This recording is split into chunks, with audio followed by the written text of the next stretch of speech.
May I have a motion, please, to return the regular board meeting to public session? Mr. Borenstein, thank you. Mrs. Beeger, second. Is there any discussion? All in favor? Opposed? Abstentions? Motion carried unanimously. Good evening, everyone. I call the regular board meeting to order. All board members, I believe, are present. In accordance with Executive Order 202.1, please be advised that members of the public will not be permitted to attend the board meeting in person. This meeting is being conducted as a webinar, and the public has had the option to register for this meeting. At this time, if everyone will please unmute, and Mr. Mecca, would you please lead us in the Pledge of Allegiance to the flag? Thank you. I pledge allegiance to the flag of the United States of America and to the republic for which it stands, one nation, under God, indivisible, with liberty and justice for all. Thank you. If everyone would please remute themselves. Thank you very much. Is there a motion, please, to approve the agenda as presented? Thank you, Mr. Mecca. Dr. McClary, second. Is there any discussion on the agenda tonight? Seeing none, all in favor? Opposed? Motion carried unanimously. Thank you. Dr. McCutcheon, I will turn it over to you for board recognition. Mrs. Leatherberry. Mrs. Yes. Leatherberry, I'm sorry. Yeah. Do we have that? Who was the first motion and a second on the motion to approve the agenda? I'm sorry, I didn't get that. Oh, that's okay. I believe it was, help me out, friends, Mr. Mecca and Dr. McClary? Exactly. Okay, thank you. All right. Dr. McCutcheon for board recognition. Thank you, Mrs. Leatherbarrow, and good evening, everyone. This evening, we begin a new initiative focused on highlighting the great work that goes on within our schools. This month, our very first school spotlight focuses on Forest Elementary and the inclusion model. I'd like to welcome Principal Keith Wing and Assistant Principal Kate Wendling, who will explain a little more about the inclusion model. So, Principal Wing, I hand it over to you. Good evening, school board members, and thank you, Dr. McKenna, for providing Mrs. Wendling and I this opportunity to share some information about our work around the inclusion model at Forest. At this time, I will ask Mrs. Wendling to please share some further details about this initiative. Great. Good evening, Dr. McKenna and the board. It's great to see everybody and be here tonight. We're excited to share a highlight of our building, which is the inclusion model, which is when we have our gen ed teacher and our special education teacher work closely together to really tailor the curriculum and the needs for all of our students and to really support the diverse academic and social emotional needs that we have for all of our students. So we've really made this an area of focus over the past few years, and our teachers have really taken on the initiative to take on professional development and bring it back to our building, mainly during our staff meetings. Last year, during every staff meeting, we had two of our teachers, a gen ed teacher and a special ed teacher, present to our staff and give great information to our teachers on how to really look at our curriculum and really be thoughtful about the differentiation of the curriculum. Without Mr. Scanzuzzo, he's really given us so many opportunities, our staff, to really take on this learning for all of our teachers. And we really hope that you enjoy this video that we have prepared. Watching it for the first time, I had goosebumps, really because our teachers are so incredibly passionate about the work that they do every day with our kids. So Mr. Wing and I hope you enjoy. Thank you.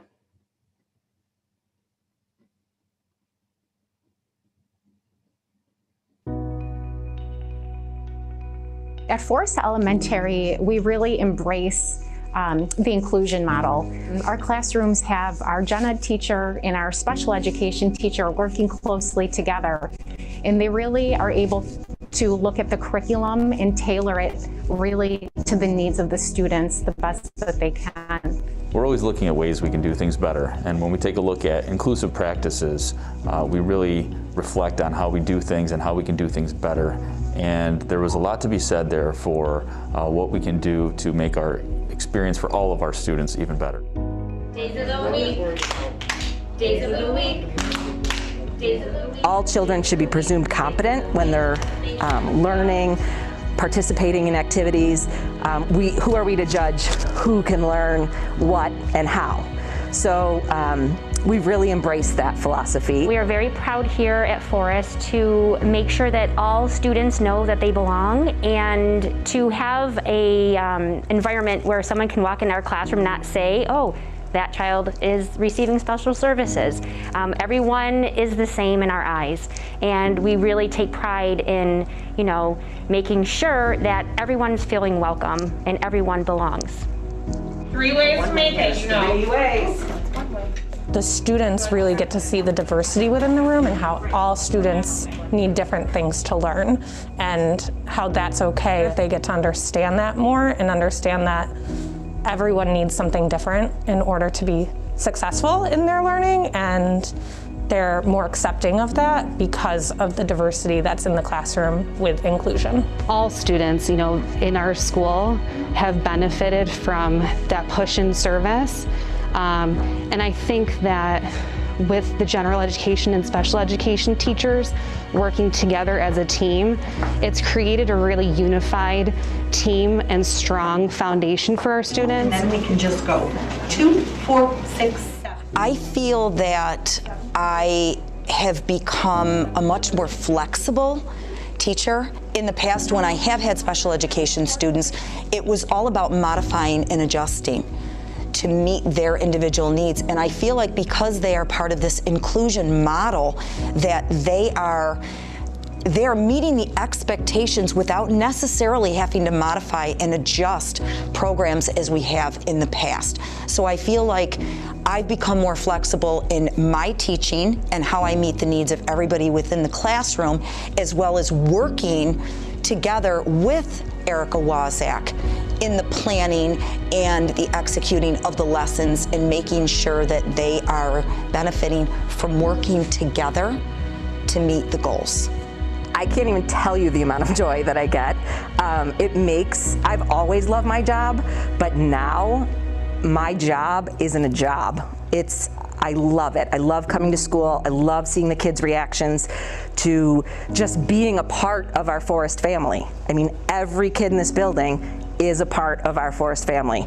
They feel it down to their bones, just like all of the teachers do. We are very lucky to have such a supportive district, especially with Mr. Scanzuzzo giving us opportunities for professional development. He also likes to come over and check out our inclusive model here at Forest, and it's just really, we're very grateful to have that support. It's amazing walking into these rooms, being able to go in and see these kids thrive together, learning together, walking down the hallway and having all the kids look at you and greet you and say hello with smiles on their faces. They're all just accepting of one another, and it builds such a great community for all students.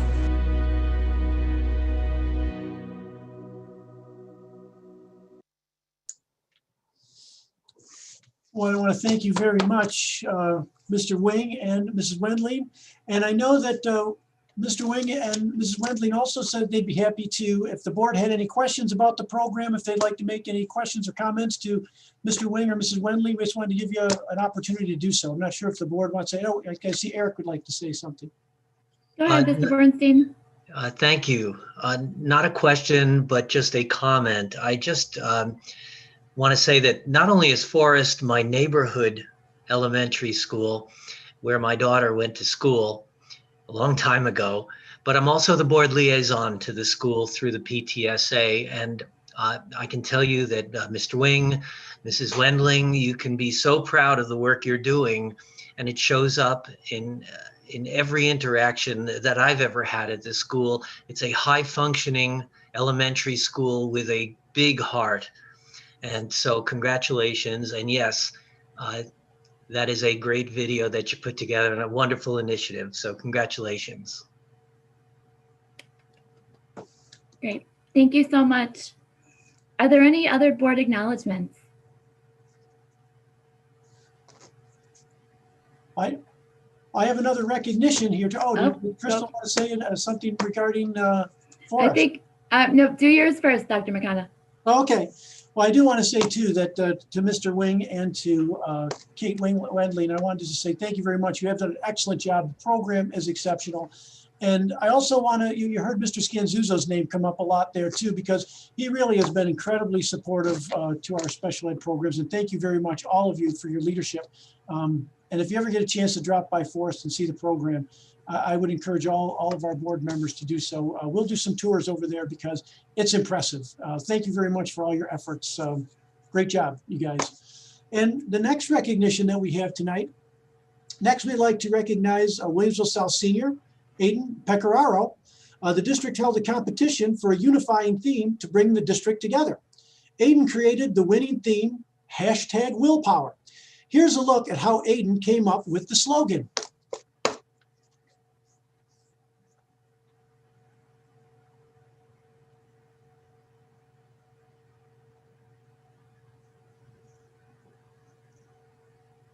The district was looking to do this hashtag, and they were, looking for classes or teachers to submit some ideas.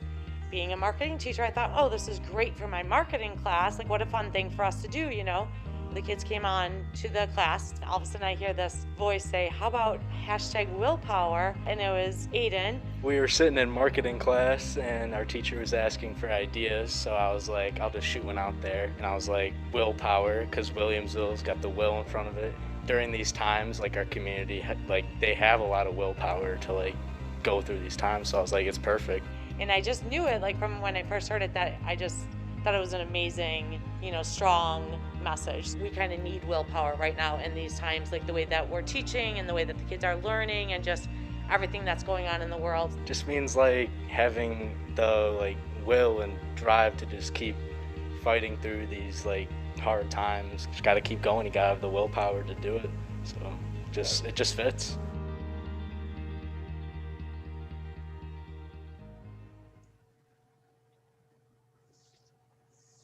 That's awesome. Thank you for sharing this, and thank you, Aiden. And now I'll turn it to Ms. Kazmierzak-Bogner for board recognition, if you have something to share. Thank you, Ms. Leatherbarrow. I wanted to acknowledge those involved in the required microcluster COVID-19 testing protocol that allows our hybrid students to receive in-person instruction. I wanted to thank the students and staff who've been tested. I wanted to thank Aviana healthcare staff who administer the tests, thank our district leadership and administrators who worked so quickly to get the testing implemented.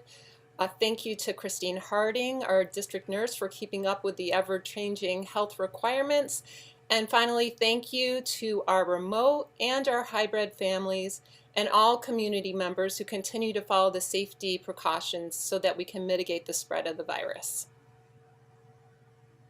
Thank you so much. Are there any other board acknowledgements? Okay, I just want to quickly acknowledge the 3 high schools who recently posted the high school freshman orientation presentations. Unless you have an older sibling, 8th grade is pretty much your first opportunity to get to go to the high school. And that for my 2 older children, that was a highlight, to be able to visit their high school in 8th grade, go throughout the building and get psyched up for the electives they were going to choose, and to start really looking forward to the next 4 years. And, they weren't able to attend in person this year. So I really feel that the high schools did a fantastic job at putting together virtual presentations. They were still able to highlight each department.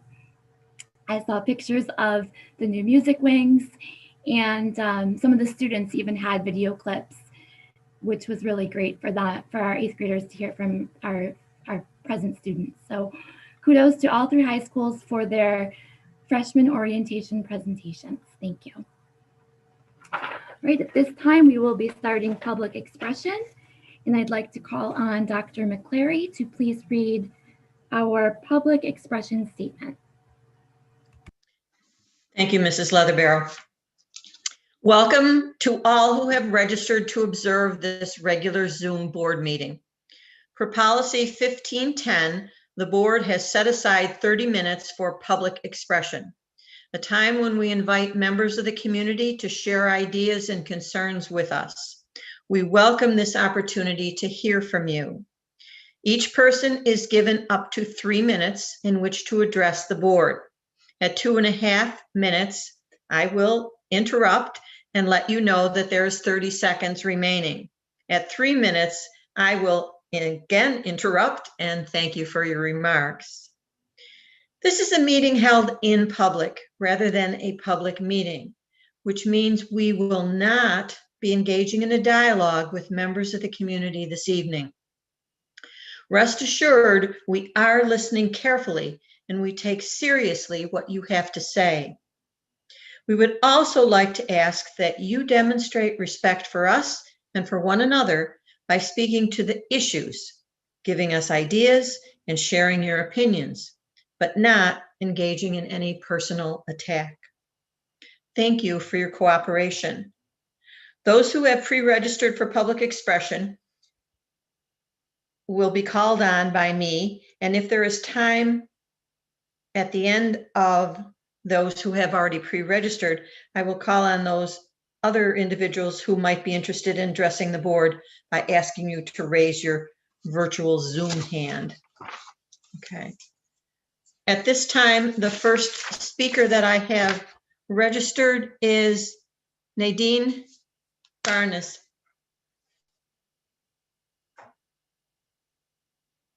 Is Nadine here? I haven't. Dr. McCleary, I don't see Mrs. Barnes in the as an attendee. Thank you. Next speaker, Jennifer Domansky. Did I unmute?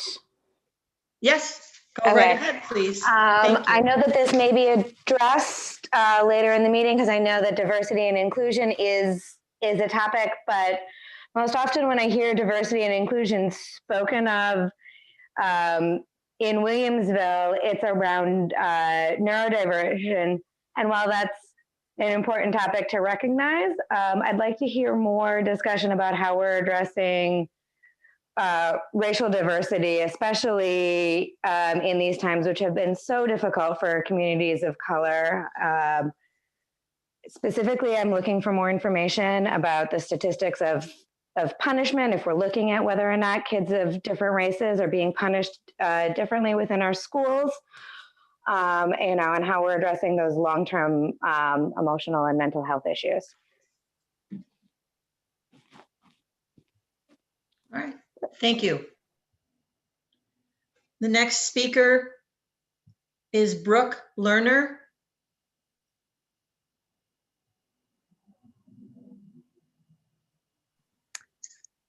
I'll waive my time. Thank you.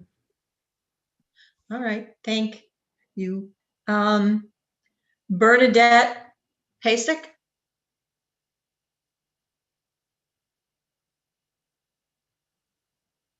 Can you hear me? Yes, we can. Please go ahead. All right, thank you very much. My name is Bernadette Pasak. I am a teacher in the Williamsville Central School District. Thank you very much for this opportunity to speak tonight. Last week, violent white supremacists invaded our nation's capital in an attempt to stop the certification of votes for a democratically elected president of the United States. This was a powerful demonstration of the power of hate, disinformation, and white rage. A quote often attributed to Elie Wiesel, an author and Holocaust survivor, states, "The opposite of love is not hate, it's indifference." We as educators and as a school district cannot be indifferent to the hate we see in our country and around the world. Silence about these events implies indifference. In order to help our children make the world a better place, we need to have fact-based, age-appropriate conversations about world events so that students can develop their own beliefs and opinions and make informed decisions. As a board, I encourage you to look at our district policies, curriculum and hiring practices to make sure not just that they are free of racism, but they are anti-racist. I know next month is Black History Month, and that is a great place to start developing an inclusive curriculum. But our diversity and inclusion efforts cannot end there. We need to make sure that every family and child in our school district is reflected in our school's curriculums, literature, and staff. By ensuring that our school district is inclusive of all races, religions, genders, sexual orientations, abilities, and more, we create not just a better school district for students who suffer from being marginalized, but all students. Please consider doing the difficult and meaningful work of making our district truly anti-racist and inclusive in a reflective, deep, and impactful way. Thank you. Thank you for your timely comments. Our next speaker is Nicole Patrickzek. Good evening, everyone. I just wanted to touch on the presentation that Mr. Matursky presented last month on the 21-22 budget. Last month, he recommended eliminating AP courses, kindergarten, and sports to cut expenses. The board wants to increase taxes more than 2% in May, which means they need 60% of the taxpayers to vote yes on the budget, which means who would vote no to kindergarten? This year, the board added extra stress to our lives while also adding unnecessary expenses. I thought a great school district was built on students, parents, and teachers. Never in a million years did I think a school board could derail it. When David Delavia from WBEN was talking about Williamsville School Board, he said that they turned a dumpster fire into a 3-alarm fire. This 3-alarm fire cost the district money, a lot of money, taxpayer money that was designated for our children, not a long-standing feud. Keeping with Dr. McKenna's promise of being transparent, I would ask that Mr. Mazursky calculates the amount of money it costs for putting Dr. Marzloff on administrative leave, including 2 lawyer firms, 2 superintendents, and substitute teachers so the actual teachers could go and attend Dr. McKenna's seminars, where they decided to go with a plan called HighFlex instead of the original hybrid model. The only difference is HighFlex has cameras in the classroom. A few years ago, the lawsuit against Dr. Marzloff cost over $100,000. How much did the taxpayers pay this time? The school district needs to stop relying on taxpayers for money. Back in October's board meeting, the representative from Dreschler and Malecki gave a presentation on their audit findings and gave 2 inappropriate praises to the board. Not one board member did question him on it. The first one was praising the board for staying underneath the 2% cap, and the other was for increasing revenues. The only way a school district can raise revenues is through taxes, and they raise revenue by increasing our taxes every year. Why was praising the school board for raising our taxes? Although we live in Amherst, most of us do not make $1 million a year. We can't afford the 2% extra each year when New York State already taxes us to death. If we don't increase taxes, where do we go from here? We need to right-size the school district, non-teaching staff, as we continue to lose student population. We need 30 seconds. By schools and compare them to other schools of the same size. For example, Williamsville North has 3 assistant principals, where other Western New York high schools of similar size only have 1 or 2. We need to break big expenses into little ones, like BOCES and our general fund. Mr. Matursky, can you explain next month what we actually pay the $2.5 million to BOCES for? Do we need 4 superintendents, assistant superintendents, and 2 superintendents, which are over $1 million? Mrs. Leatherborough does not need to spend $6,000 on really big binders. Using 2021 technology to put superintendent search paperwork in a cloud instead of spending that $6,000. Mr. Matursky, thank you. That's your 3 minutes. Thank you.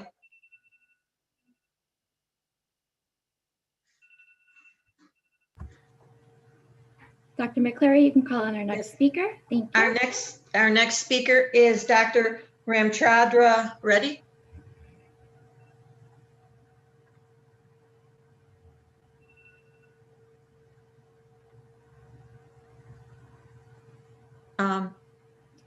Dr. Reddy, you need to unmute. Hello, can you hear me? Yes. Yes, sir. Yep. My first question is, I have been coming before the board for the last 2 years. The last time was in September 2018, when I brought it to your attention that lack of representation among the for the people of color. And nothing has been done till then. I requested that why don't you guys appoint parents to the board where they can come and attend the board meetings. And the answer given to me was that the law does not permit.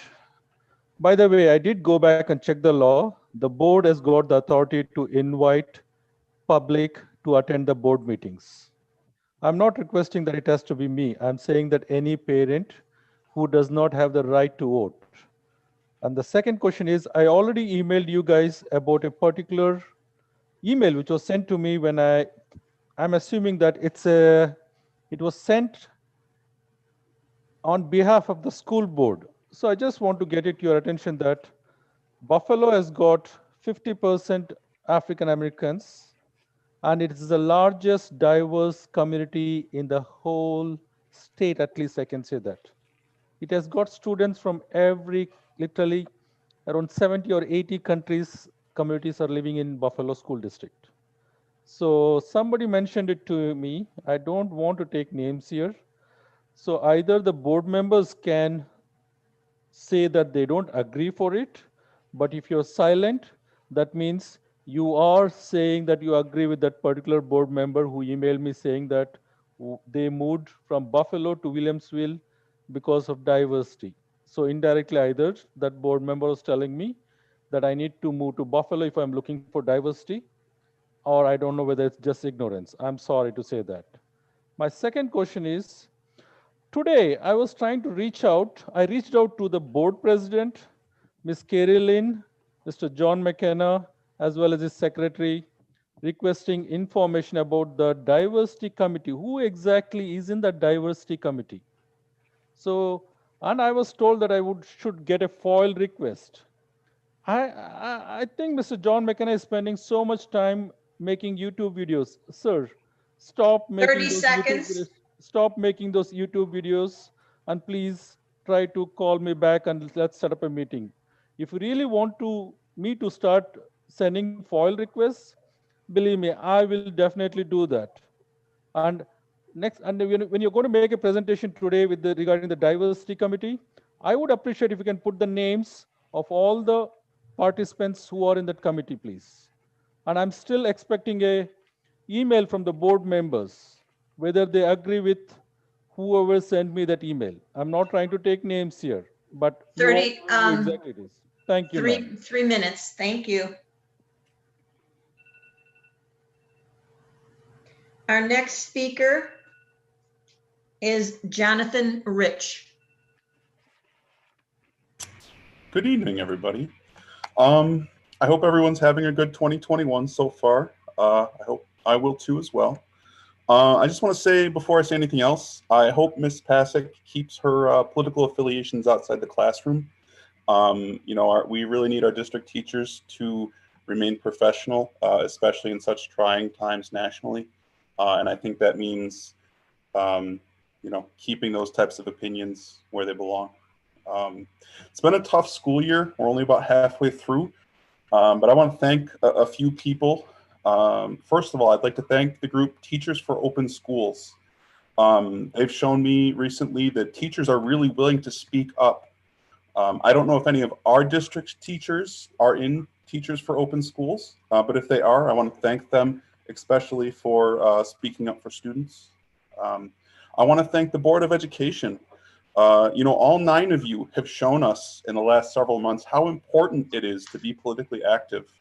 And I know that in the next few months, you're going to show us very quickly what your true agenda was and why you denied students a strong education for the last year.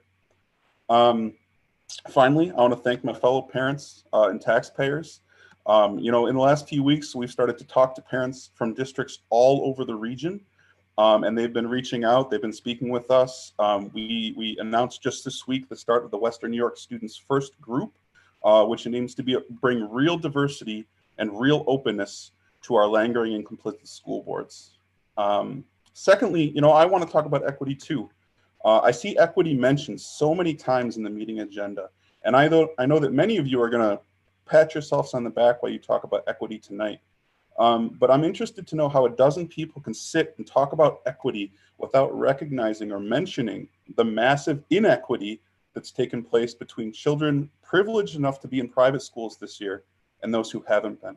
Williamsville suffers differently than Buffalo. It suffers differently than other suburban districts, but we still have students in this district who suffer and suffer even more during the massive inequity that we've seen in the last 12 months. I would like to formally request a report from the superintendent on educational outcomes from 2019, 2020, and 2021, and the impact that COVID has had on our district. 30 seconds. Thank you very much. I realize I don't have the power to request that, but I think that the parents deserve to know the depth of the setbacks that their children have faced in the last 12 months. And I would implore the board to take up that request so that we can see where our students stand. I hope everyone has a much better year than 2020. Thank you very much for your time. Thank you, Mr. Rich. The next speaker is Margaret Tyrell. Yes. Yep, hi, we're here. This is her husband, Tim Tyrell. I had some thoughts, but I wanted to address the comments of Mrs. Patrickzek as well as Mr. Rich did. I agree with Mr. Rich, and I believe that there's far more to the current political climate than can be quickly summarized by white racists and so on. So if the school board is encouraging current political discussions in the school, it must absolutely include a diverse set of opinions from the two sides of our culture. I have a different set of beliefs than Mrs. Patrickzek, but I would agree that I would believe that she's a very good person, and I would hope other people would think that I'm a very good person. And we can have different thoughts, but there's a way to come together and bridge the divide. I've spoken with many people over the years. My next door neighbors are completely on the opposite side of the aisle, and we get along great, and we have conversations. We disagree. We don't see eye to eye, but we still get along. And we don't need to be hate-filled to have that conversation. So I would strongly encourage those opinions to be kept away from the children until they can be properly framed and give both sides of all issues equally. The current media climate is one-sided, and the things going on now with big tech. I'm a huge tech guy. I am very unhappy at the nature of how that's all playing out. So we do not want to implement that kind of censorship in our school district. We would want to keep it fair and balanced and have a team of people on both sides that can learn how to agree. And I feel like that's how we change the climate of our country, is by teaching something like that, a really true, well-balanced approach. My original comments were to say that up until the start of this school year, I had nothing but the highest opinion of the Williamsville School District. But since then, I have become very disillusioned, is the right word, very upset with how not transparent things are. The decisions that are being made do not make sense. I'm a very logical person, and I'm also a very understanding person. I know when 30 seconds. I know when COVID first hit, things were just having to be figured out, but the whole summer went by and we started off the school year way behind the 8 ball. And I do not blame Dr. Martzloff for all of that. It's a team, and the team overall failed. And I believe transparency is necessary, and real true information needs to be passed out to the taxpayers and the parents of the children who are suffering the most. Thank you. Thank you. Oops.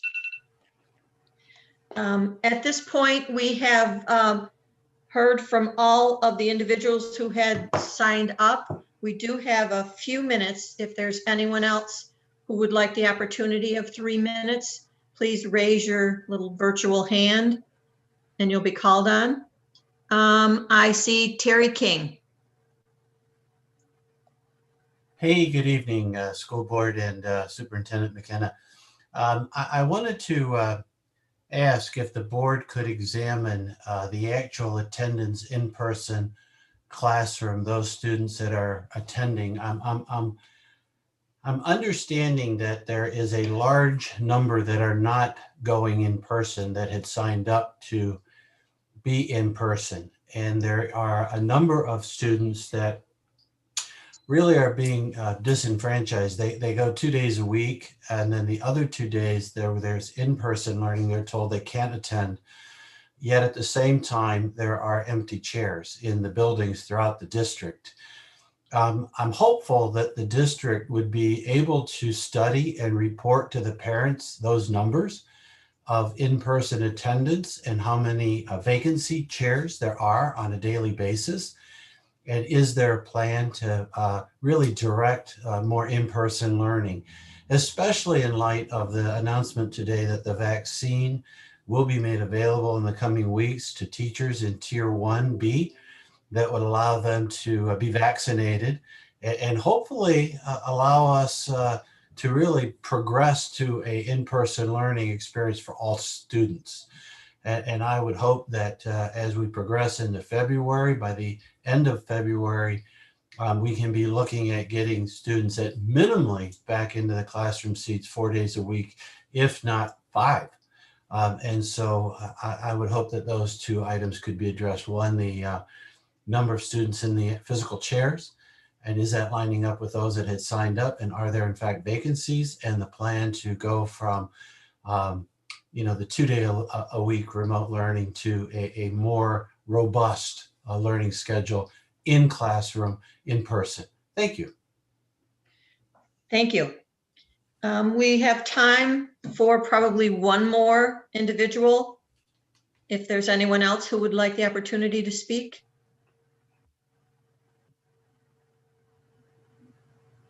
Okay, I don't see any additional hands. Thank you to all of our speakers. Thank you, Dr. McCleary, for helping with that. When we have our superintendent report, I think Dr. McKenna might be able to speak on a few of those issues. I just want to point out that for clarification regarding the budget presentation at last month's meeting, there were no recommendations made to make any cuts. So I would just like to encourage the individual that spoke on that to watch tonight's presentation as well. And we will be addressing diversity later on in the meeting with a presentation. And when we review our board goals, the first goal is on student achievement. So we will be talking about educational outcomes and how we monitor the progress of our students since there were no Regents exams or standardized tests. So thank you so much to our community members for all of their comments. We are now on item 5, and Dr. McKenna and Dr. Balin are going to lead us in the district shared decision-making team report. Actually, at this time, I will turn this over to Dr. Balin, and I know that she is going to take care of the introductions for the shared decision-making report. Dr. Balin. Thank you, Dr. McKenna, and good evening to everyone. Thank you to the Board of Education. I'd like to take just a brief moment to thank Helen Drew Miaski. You will be hearing from Helen in a few minutes. You may be familiar, having heard Helen's updates now for a number of years on shared decision-making. She has been a committed leader of our district shared decision-making team, and I would like to acknowledge her many, many years of dedication to that group in our district. She has continued to do an outstanding job. So without further delay, I would like to ask Helen to provide her annual update. Thank you. Thank you very much, Dr. Balin, Dr. McKenna, Dr. Balin, especially for that kind introduction. It is once again my pleasure to report to the Board of Education that each of the Williamsville schools has adopted and implemented a plan in accordance with New York State Department of Education regulations. And again, every year we see just tremendous efforts by our stakeholders across the various groups, teachers, parents, students, staff members to implement and effectuate wonderful character, academic, and other achievement goals. And if I can just say, especially this year with all the other challenges that have been faced in our buildings, to see it happen again in such tremendously wonderful fashion is truly inspiring, and I thank everyone involved. So I appreciate the time, and thank you very much, everyone.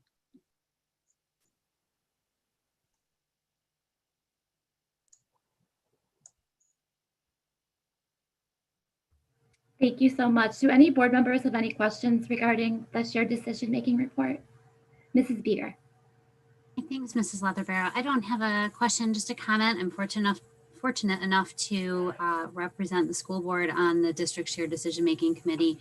And if the public doesn't know what this work looks like, our district posts these plans on each school website. So if you're curious to see the kinds of goals that your school has, the people who are working on those, it really, as Helen, who facilitates this so beautifully, brings different stakeholders together to do this work. It's just really interesting to see what's happening at different schools. Like she said, in this climate during this time, those goals and the work is really focused on what's important to move along whatever goals the building determines is best for their school. So if you are curious more about shared decision making, all of this information is available on each school's website. So I encourage you to check it out. There's a lot of really great work being done there. Thank you. Thank you. And thank you so much, Helen, for all of your work and your reporting on this. All right, we will now be moving on to item 5B, which is our superintendent search. And at this time, I would like to invite Dr. Fusco and Nancy Bojanowski to join our Zoom meeting. There they are. Dr. Fusco is the superintendent for Area 1 BOCES. And they are going to be presenting together about our superintendent search process. She's going to share a presentation with the board. And we as board members will then have an opportunity to ask questions and discuss our search options at the conclusion of Dr. Fusco's presentation. So at this time, I'll turn it over to both Dr. Fusco and Ms. Bojanowski. Thank you so much. And I believe Ms. Carey is going to share the PowerPoint. Excellent. Thank you very much, Mrs. Leatherbarrow. Good evening, board members and administrators and Dr. McKenna. First, let me say it's really a pleasure to be here with you tonight, sharing with you some information about superintendent search. You know that this is probably one of the most important decisions that a board will ever make, and that is the hiring of the only employee that the board itself employs, and that is the superintendent. The superintendent, in conjunction with the board, is responsible to set the direction and create the vision for the district moving forward. I know that this board has high standards. The district as well has high standards and is looking for a highly qualified, competent, visionary leader to work with you in creating the new vision or the vision for Williamsville Central Schools. So with that, Lynn, I'm going to ask if you would please go to the next slide. Thank you. The district superintendent consults with the Board of Education in designing, organizing, and implementing a customized search process, and there is no fee for my service. So let's talk about those highlighted words on this slide. I consult with you, the board, in helping to craft the type of a search that you're looking for, that you know that your community would support and participate in. We then work together to design that customized search. It's basically whatever you want it to be. I have some, what I'm going to call prepared activities that I've used in other searches that I've done in other districts. We would talk about whether or not those would be appropriate for the search that you would like conducted in Williamsville. And then we'll work together to decide how we move forward. Lynn, if you would, please. Basically, there are two types of searches. One is a confidential search, more often called a closed search. And the other is an open search that would involve search advisory committees. In the first search, the confidential or closed search, most of the stakeholder input is gathered at the beginning of the search and then shared with the board, as the board then would review applicant materials, move applicants to candidate stages, and then move to a finalist from those candidates. So much of the input is gathered at the beginning of the search, and it's done via a number of different kinds of activities, excuse me, that the community would be engaged in. Focus groups, individual interviews with collective bargaining unit leadership, other significant stakeholders and stakeholder organizations in the district. And as a board, you would help by identifying those individual groups, and we would move forward. We've also done a community survey. The community survey goes out to the community at large, they respond, and then we analyze those results and share them with the board. So again, I'm going to go back to the highlighted words on the first slide. It's a customized search based on what you believe your needs are as you conduct the search with my support and assistance, okay? The search advisory committee type of a search, an open search, has an enormous amount of personal stakeholder involvement. And what I mean by that is we would identify with your assistance, we, Nancy and I, would identify the leaders of all of the stakeholder groups in your Williamsville community that you would like to have input into this process. You would help us then by identifying the leaders of those constituent groups. We would send a letter to invite the leaders of those constituent groups to recommend members of their group to serve on an interview committee. There are a number of stakeholder committee meetings which are called search advisory committees. At the end of the day, it's the Board of Education who makes the final decision. It's the board who's responsible for naming, identifying, hiring, and appointing a superintendent. Whether it's confidential and the data and input is gathered before the actual interviews start, or it's an open search with search advisory committees, all of the material that's shared with the board from the community is advisory in nature. It's information for the board to consider as it deliberates moving forward a final candidate. Let me tell you a little bit more about the search advisory committees. The leader of each of the stakeholder groups would be the facilitator for their search advisory committee. With the leader, the search advisory committee would design questions that they would ask the finalists during a full day interview process. Okay? So each committee, search advisory committee, would meet with the candidates, with the finalists on the last days of the process. Okay? And then information is gathered from that search advisory committee and then shared with the board. All right, so confidential closed, search advisory committee open. In the confidential closed, there is anonymity in terms of who would be applying and who would be a finalist for the position.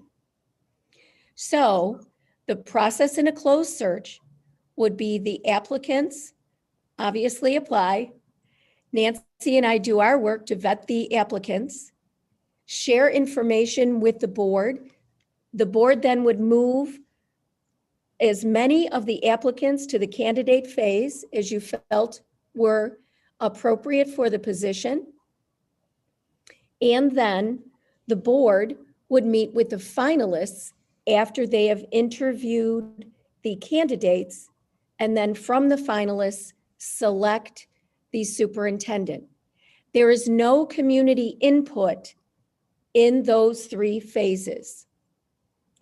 Application, applicant, candidate, finalist, final superintendent is all determined by the board without direct input in that interview process from any advisory groups. To be clear, the search advisory committee are open. There is an opportunity for the search advisory committee, those stakeholder groups, to actually interview the finalists, those whom the board would be comfortable with moving forward. Those then search advisory committees would be able to provide input to the board as to what their thoughts are regarding those finalist individuals. Okay? So let me tell you a little bit about the pros and cons, because this is one of the first decisions that the board will need to make. What type of search would you like to conduct? From an applicant's perspective, particularly those who are already seated superintendents, a confidential or closed search tends to draw more applicants, primarily because those individuals who are already seated in a position of superintendent in a district, they don't really need to disclose early on in the process that they've applied for the position. Okay? With the open search, there is a point at which, when you are an applicant candidate finalist, it all becomes public. Okay? So you tend to get more applicants with a closed search just because when superintendents are seated in a very good position, working with a board with whom they've developed a relationship, it's hard to say, I'm going to go try for something else at this point. Okay, it has an impact on that relationship. So just to be aware of that, I don't think it's the most critical component of the closed search versus the open search, but just realize that as you're deliberating as to what type of search you'd like to conduct. The other thing is with the open search, I heard the word transparency earlier, and engagement. I think that that is a significant aspect of the search advisory committee or open search. There is authentic engagement in the process. The search advisory committees are allowed to craft their own questions that they will be asking. So it's not as though they have to ask canned questions. We do have a repository of questions that we share just as question starters for the groups as we work with them to design their questions to ask the finalists. But they can ask the questions that they would like to ask.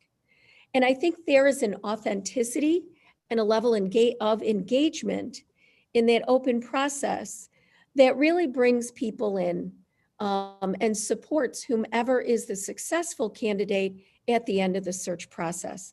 There are relationships that are allowed to be developed because those search advisory committees will meet with all of the finalists. Okay? I'm happy to take questions as we move through a little bit more, just so that you can see the progression of the search, and then we can talk more. So Lynn, if you wouldn't mind, please. Lynn, I'm going to just pause for a moment since you are asking or offering to take questions as we go. Does anyone from the board want to ask a follow-up question regarding open versus closed? And if you do, just shout it out because I can't see all of you. I know it's hard with the sharing Thank the you. slide. Hello, Dr. Fusco. This is Eric Borenstein. Thank you. I'm just wondering if there is, in your experience, one of these types of searches that is more preferred than others in our area. I would say, Mr. Borenstein, that typically the Search Advisory Committee or Open Search is the one that is most often utilized by districts in our area. Thank you. Okay. Other questions, please. Sean LeMay here. Thank you, Dr. Fesco. Question regarding the open committees. You mentioned that there's typically one committee. I know Dr. McKenna maybe can answer also how we've adapted and done a hiring process here in-house. So does, and that process typically allows for two committees, two separate independent committees. Ask a series of questions. Does this process, could that also potentially be adapted for the for this open committee search that through your? Thank you, Mr. LeMay. And it's good that we're asking these questions now, because actually there are multiple search advisory committees. It's not just one. So for example, if you have a PTA, PTSA, district parent teacher council, that's one committee. Your teachers association would be another committee. There are multiple committees depending on the stakeholder groups that would be invited to participate. Does that help, Mr. LeMay? Yes, it does. Thank you. Other questions? Hi, this is Crystal Kasmarek-Bogner. Nice to meet you, Dr. Fusco. I had a question, and I know this is going to vary district to district, but in your experience, when you have been running an open superintendent search, about how many applicants are received, and do you feel like the open search results in a sufficient number of well-qualified applicants in our area? You know, I've been doing searches over the past 5 years, and that's a tough question because it really depends on the district and what the district is looking for in terms of its specifications in the brochure. I think that in terms of numbers of applicants, I would say it's about even. The closed search had a few more, the closed confidential search typically has a few more applicants, but it has not been, in my experience, a substantial number of applicants more than an open search. Does that answer your question? Yes, thank you very much. I appreciate it. Other questions, please.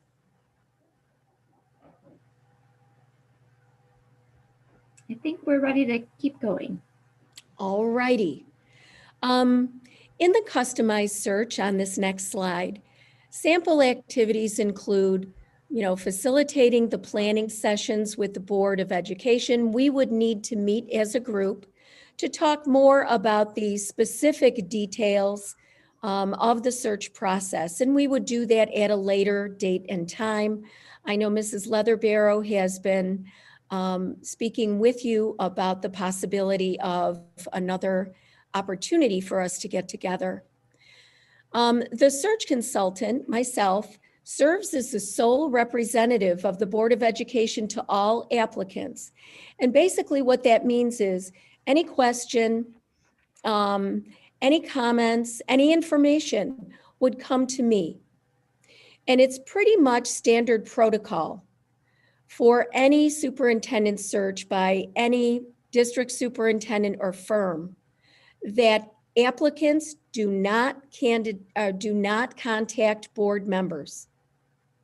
The board works with a search consultant. The search consultant is the point of contact for any applicants. Okay? Now, what we will do if you decide to go with the search advisory committees is Nancy and I provide an orientation for the search advisory committee members, at which we explain questions that can be asked and that can't be asked of any candidates that would be moving forward. You know, part of Nancy's and my role is to ensure that there is an integrity in the process. And that's very important. We don't want to have any EEOC claims that there was a variation in how the search was conducted for any one candidate versus another candidate based on any particular special class. So we maintain the integrity of the process by making sure everyone is informed regarding the kinds of questions that can be asked, the kinds that can't be asked, and how we proceed through that process. Okay. I will be responsible for advertising and promoting the vacancy in a variety of ways. And it depends on the scope of how you want the search promoted. Some boards would like the search to be promoted New York State. Some, and I have done more national searches where we just utilize advertising in different areas. For example, there was a search that we conducted that the board wanted to canvass contiguous states and get information out to any possible candidate in contiguous states. When you start talking about national searches, there's a couple of issues that crop up, and that is the certification necessary in order to be a superintendent in New York State. So we need to be careful as we vet candidates. If you do decide to do a national search, or even as another district did, the contiguous states, that those individuals would be eligible in a timely fashion for certification in New York State, as that's required for the position. Okay? We have a network of 37 district superintendents. If the applicant is a current sitting superintendent, I reach out to my colleagues and ask them about the candidates that are applying for the position, as well as we send out the brochure and application materials to each of those district superintendents that then saturate those districts in their supervisory area. In addition, we will send out a mailing to each of the superintendents in the 710 districts in New York State, advertising the vacancy. We will send it out to, for example, our local colleges and universities that hold placement folders in leadership, so that they can post and also send out the materials to any graduates that they have of their program. We work very hard to saturate the area to get as many qualified candidates as possible. Okay. I receive and organize and validate all the applications and supporting materials. Nancy's previous position here at Erie One BOCES was as the Director of Human Resources. She also supervised the our local New York State education representative of the certification areas. We have a certification service here. Nancy supervised that, so she's very familiar with all of the certification requirements and laws, as well as protocols for hiring and avoiding any, I want to say, missteps or variations in the process that could put us in a situation where a candidate may have a claim. Okay. We schedule and coordinate all the interviews.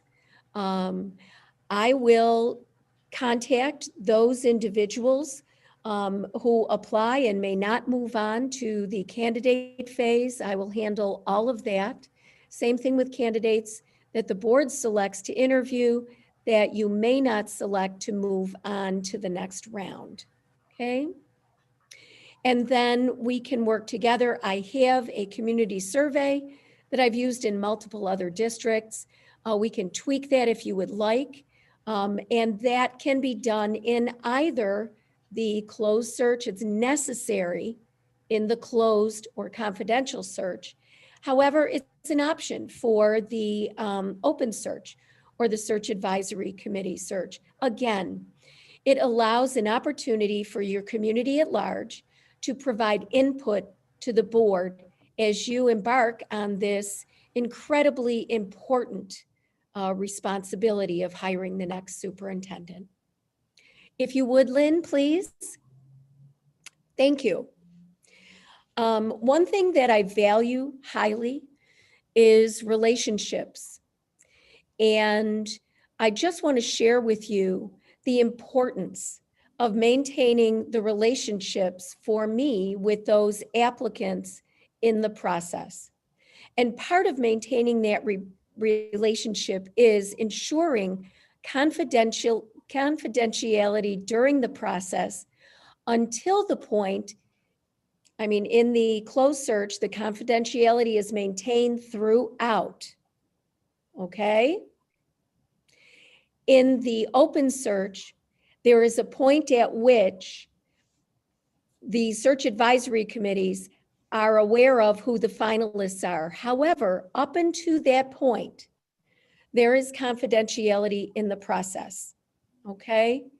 It's important to recognize that whomever applies for the vacancy is basically putting their career in your hands and in my hands. And I don't take that lightly. I take that very seriously. And that goes to the issue of confidentiality as well. Again, the integrity of the process is critical. That way we ensure that it's an equitable, I heard the word equity earlier on. We ensure that it's an equitable process for every applicant, every candidate, every finalist. I think that we owe it to those who are willing to put themselves out there and apply for the position to maintain integrity so that everyone has an opportunity to give the search process their best shot. There is transparency for the Board of Education, and by that I mean, once all of the applications are received by me, vetted by Nancy and I, all of those materials will be shared with the board when we meet together to review the applicants for the board then to select those applicants that would move on to the candidate phase. And that means that the board would be inviting those candidates into an interview, first interview with just the board. Okay, but all of the materials are shared with you. It's important that we maintain the respect for the applicants and the candidates by maintaining that confidentiality up until that point and through the rest of the process. Any questions on this? Okay, thank you. Lynn? Thank you. Once you define the type of search that you would like to engage in, I will put together a draft timeline. I do have a draft here that I started working on, and it does have some dates in it, but again, they are draft at this point, but you can see the detail of the process itself and how we move through the steps in the search process. The first is for you to decide what type of search you want, and then I'll develop the timeline. We'll talk about the desired qualities, credentials, and characteristics. For example, are you going to require the applicants to have a terminal degree? PhD, EDD, PsyD, is that something that you're going to be looking for? Are you going to be looking for someone who has been a previous superintendent? Is that the credential or experience that you would like to have as part of that application brochure? Moving on, early on, it's important to determine the terms and conditions of employment and for the board to begin working on a draft contract to be offered to the finalist, just because it's a process. And if you start early on in the process, then you'll have a better idea and be better prepared as you reach the end when you start to, or your attorney begins to negotiate with your selected candidate. In addition, it's important to determine the salary or the salary range or the salary floor, because that's something that would be included in the brochure as we move forward. All right. Then the next step is developing and disseminating that vacancy notice, reviewing the applicants by the district superintendent, board review of the applicants, and again, board interviewing candidates, selection of finalists, interviews of finalists by either the board or your search advisory committees, and then obviously the selection by the board and the transition to the position.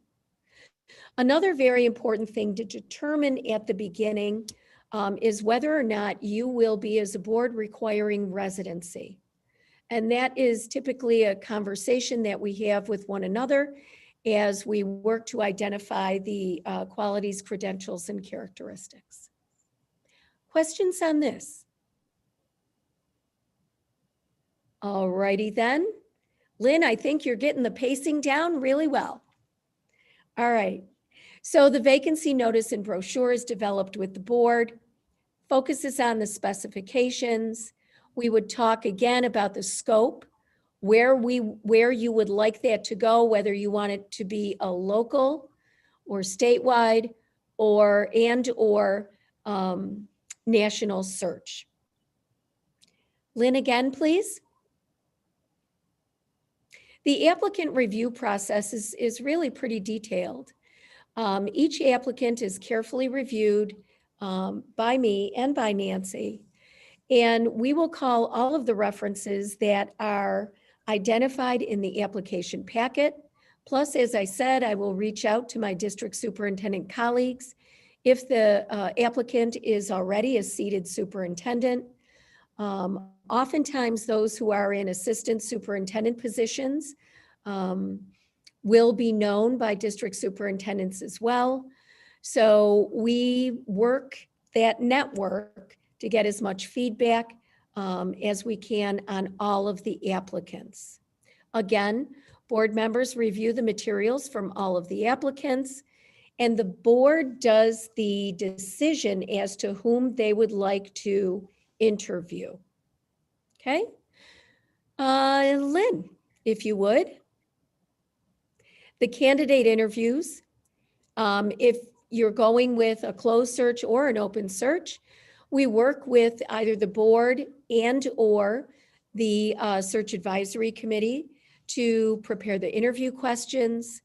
We work with the board on interviewing techniques and the processes.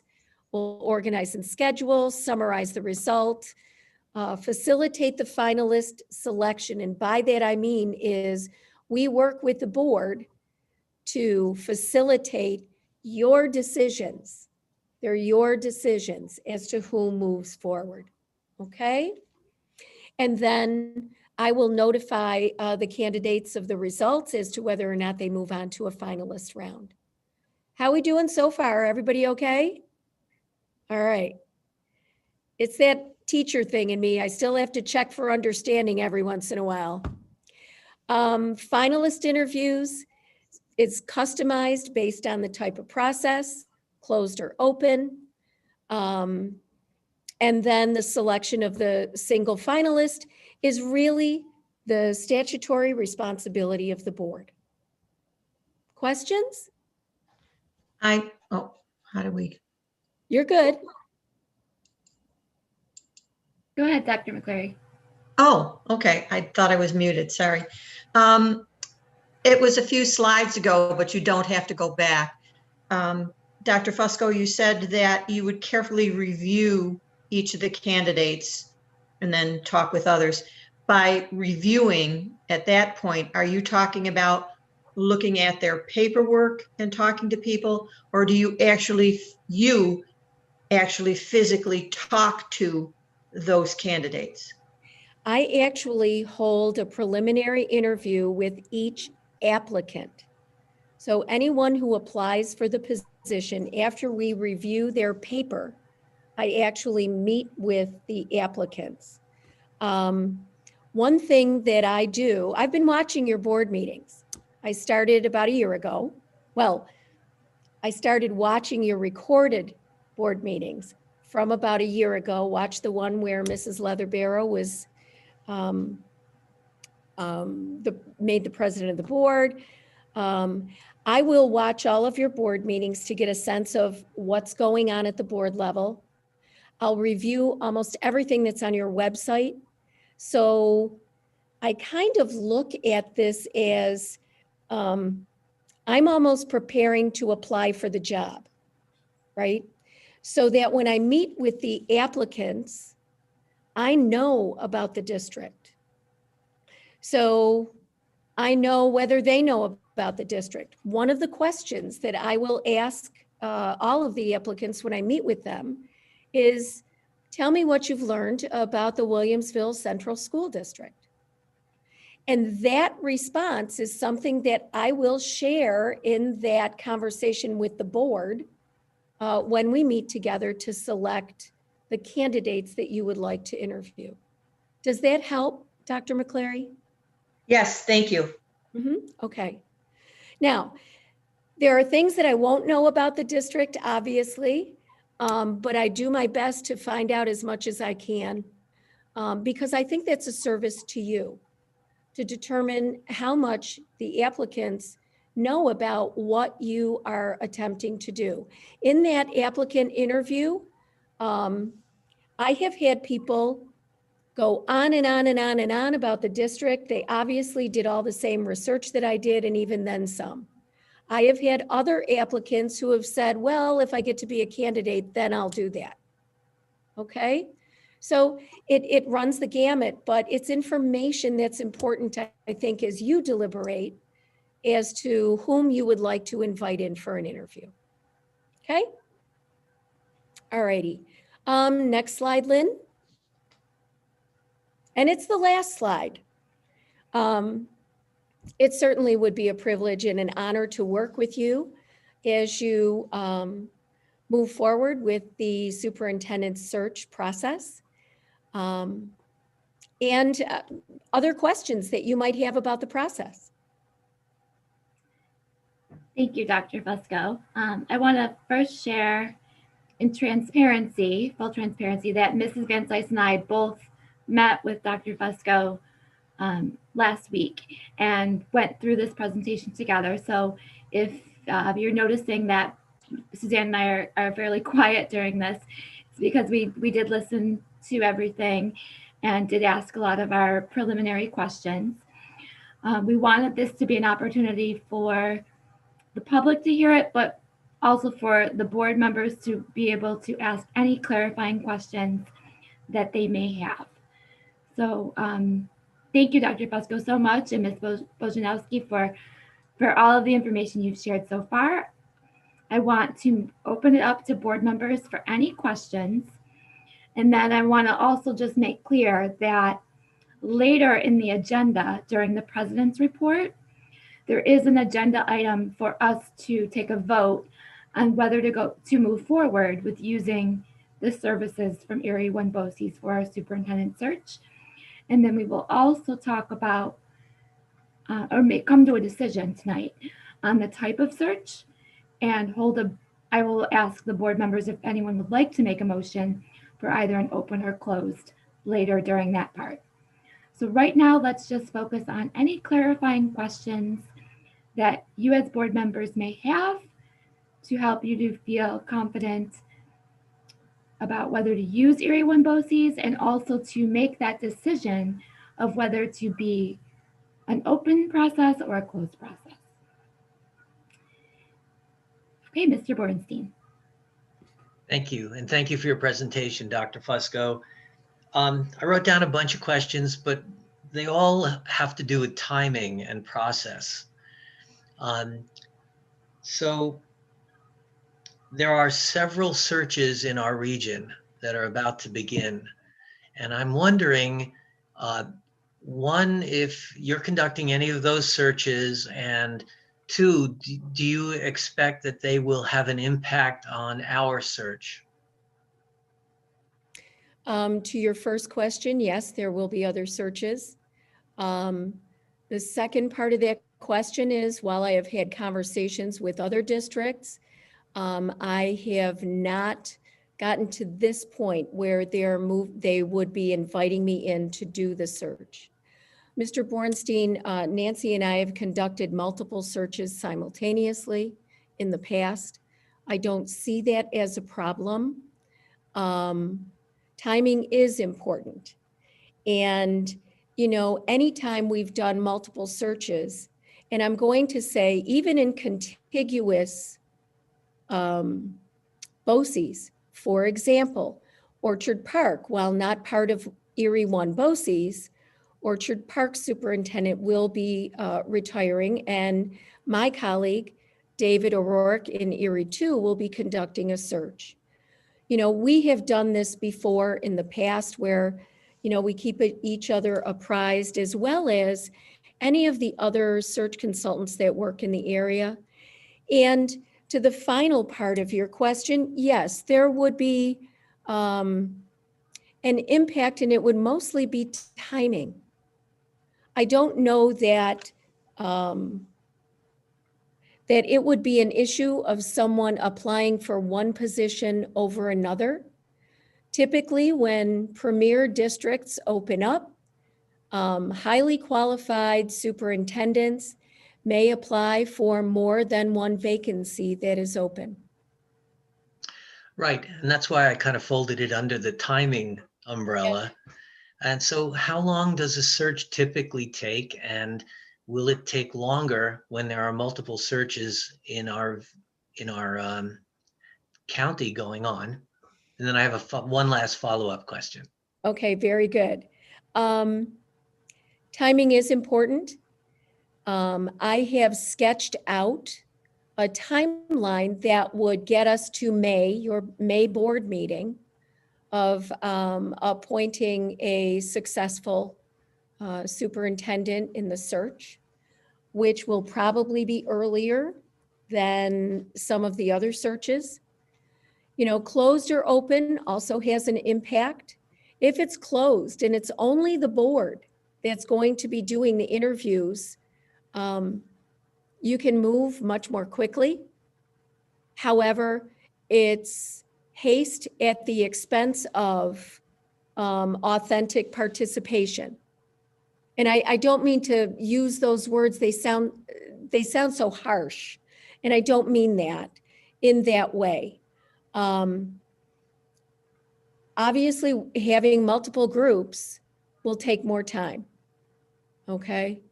But depending on what you're thinking your community and what you would like to do for your community in terms of the search, closed search can move much more quickly.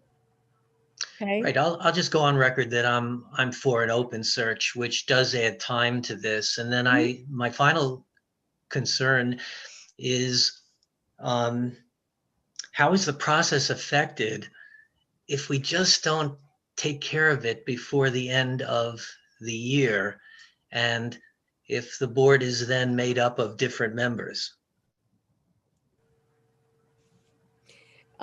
Yes. And The plan is to have it done by the end of the year, by May 25th, for an appointment.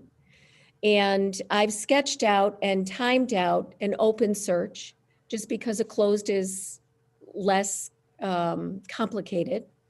So I went for the more complicated. So May 25th is the date that we would be shooting for, barring any, crazy complications in this COVID world that we live in. But when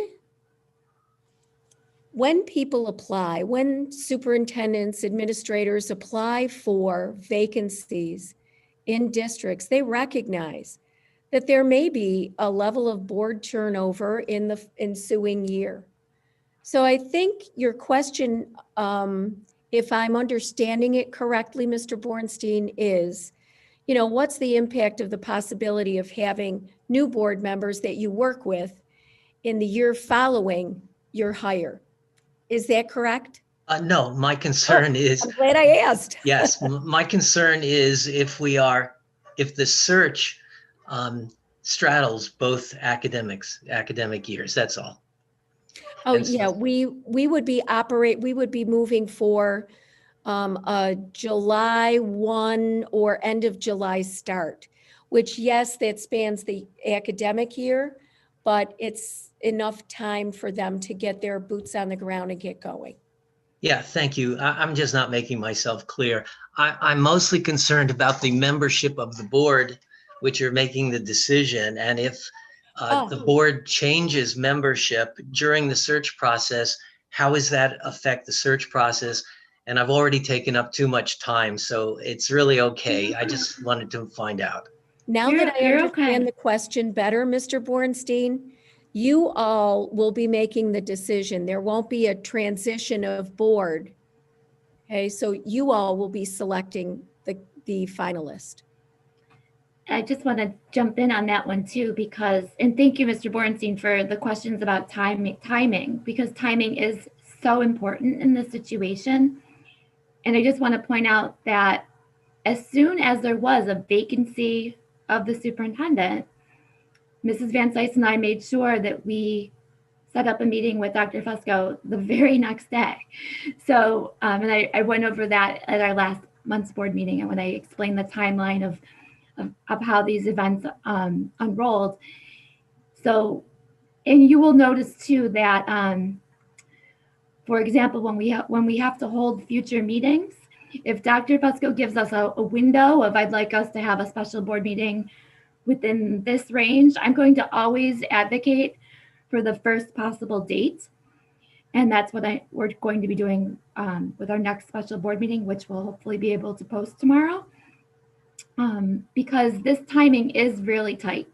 And if we continue with an open process, we all just have to be really flexible as board members to make every effort to be able to attend these very important meetings, because that really is our ultimate responsibility as board members, is to employ the superintendent.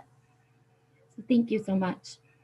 To that point, Mrs. Leatherbarrow, if I may also say, Nancy and I have worked with boards on weekends at their behest in order to move forward. So if that's something, we're here for you, okay? Thank you. So if that's something that would work for you all, that would work for us as well. Excellent, thank you. Other questions? Mrs. Van Cise.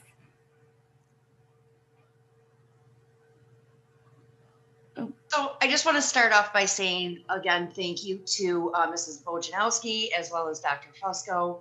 As Teresa has said, we have met and now we're meeting together as a whole board. I was actually very excited for this because the information that you shared, I feel very confident in our next steps. I will share as a comment that I do have one question that I know I already asked you, but I think it's important that everyone hears it and we can get an answer. That I am for the open process because of the authenticity of it, and because I do believe we're at a time that we need to engage our stakeholders to receive their input. I think it would be beneficial for our district and us as a board. to receive stakeholder input in all avenues. So that's just my personal opinion there. One question I do have, will there be a background check on our finalists or the candidates that come to us? And who will be conducting, who is responsible for conducting that thorough background check if there is one? It's, help me understand what you mean by a background check, or I can reverse that and tell you what we do. Okay.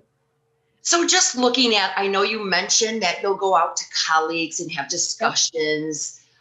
Is there more detail of a candidate that we would potentially be putting in the seat of previous occurrences that have happened, or recommendations, more of an in-depth background check of this individual? I mean, we'll do Google searches, as I'm sure you all will probably do that as well, but we'll do Google searches. I want to know as much about the candidates, I should say the applicants, as I possibly can. There are some individuals who may not continue working in a district for a reason that that may have been, how shall I say this, an issue of philosophy or something like that. So I want to dig in and find out who's who and what's what, and exactly what happened. We have found information on separations with applicants and their districts, and we bring that to the board as information. There's nothing that I find out that you don't know, okay? And that's pretty much how we go about it. When you say a background search, I automatically go to like private investigator kind of stuff, and it's not that kind of a search, all right? But for those of you in education, you know that it's a tight-knit and small community, right? So I reach out to colleagues, I reach out to people. I mean, I've been in the business for a very long time, and have built many relationships, very trusting and confidential relationships. And while, I can leverage those relationships to help make inferences about the applicants, it's important to know that those relationships are important enough to remain confidential. So that's all part of that process that I talked about before. But you all know, if you're in education, that it is a small community, and there are a few stones that are left unturned. Does that help? Yes, thank you so much. I appreciate that. Any questions from other board members about that? Okay, yes. Hi, Dr. Fusco. Thanks for joining us tonight. To be clear, I'm leaning towards an open search too, but I just want to make sure, because I wrote down a bunch of notes and stuff. But just to be clear, so in an open committee, there can be 2 or several committees doing interviews, correct? Yes, there are usually 5, if That's not even yep. more. Okay. Sorry. And yeah. now, is there a board member on each one of those committees, or are they typically separated directly into those subcommittees, such as teachers association, community members, and so forth, is what I'm understanding, correct? Correct. Board members are not part of the search advisory committees, because remember, they're advisory. Their input will be shared with the board for the board's consideration as a corporate body as you make your decisions on moving individuals to that finalist position. Okay, right. So I think I'm understanding so far. Okay, and then that it's a final lot. that final decision is basically the final interviews of who the final candidates are that come to us, and then that's when the board makes the decision. Correct. So the applicants will go to candidates. The candidates are then selected for from the applicant pool. Candidates are interviewed by the board only. Then the board decides from the candidates which will move on to the finalist stage. The finalists are then interviewed by each of the search advisory committees, and then at the end of the day, by the Board of Education. Then the information from those search advisory committees throughout the day is shared with the board. So the board not only has your information from your interview, but all of the responses from each of those search advisory committees as well. Let's say you have 3 finalists. That means that there are 3 days of interviews, full day for those finalists. At the end of the 3rd day, typically, Nancy and I would work with the board to make the determination as to which of the 3 the board would like to offer a contract to. If you still need more time, or you still need to process some of the information, we can select another time following that. Again, Nancy and I are there for you. We're not there to rush you into a decision, all right? We want you to take your time and have a fully considered decision as to whom you would like to offer the position to. Does that help in terms of timing? Yeah, yes, and you answer all my questions. Again, I was just, I just making sure I followed along correctly to make an informed decision. But that was very helpful. I like the example. That's how I learned. So that was very detailed. I appreciate it. Thank you. You're welcome. And Dr. Fusco, I just have a backup question to Mr. Viscalia's question. When you get to the point of the advisory committees, and I know that you go through, you train them so that they know how to develop their questions, and then they go ahead and they write their questions, they hold their interviews. I've had the experience where I've been on interview teams for hiring district office level employees in my school district, and I know several members here on the board have participated in educational hiring teams as well. Will we have access to all of the interview notes and things of that matter? So like if the members of the advisory committees, for example, are taking notes and utilizing a rubric or whatever to score the applicants, will we have access to all of that material, or will we only have access to like a summarized version of that? It's a summarized version. The leader of that group will facilitate a conversation to collect information to share with the Board of Education. And at the end, the facilitator, who is the leader of that group, signs it, and that's what would be presented to the board. And they have an opportunity then to process their comments. If they do come to consensus, it's reflected there. If there are comments that individual committee members want captured to share with the board, they're captured to share with the board as well. And do you collect all of that information, even though the facilitator of that team has the job of being honest and summarizing it accurately? Do you still collect each member's? Yes. Okay, thank you. In the COVID world, it's a little bit different because we're doing it, Hollywood Squares version. Okay. In life, when we're 3-dimensional, we actually collect the sheets, they go into an envelope. No one leaves with paper ever, because that is a potential problem. Okay, so in the Hollywood Squares version, we will have the leader of the group collect the information and then share with us digitally. Thank you. Dr. Fusco, if I may ask a question, I'd like to first of all thank you and Nancy for coming tonight and giving us this presentation.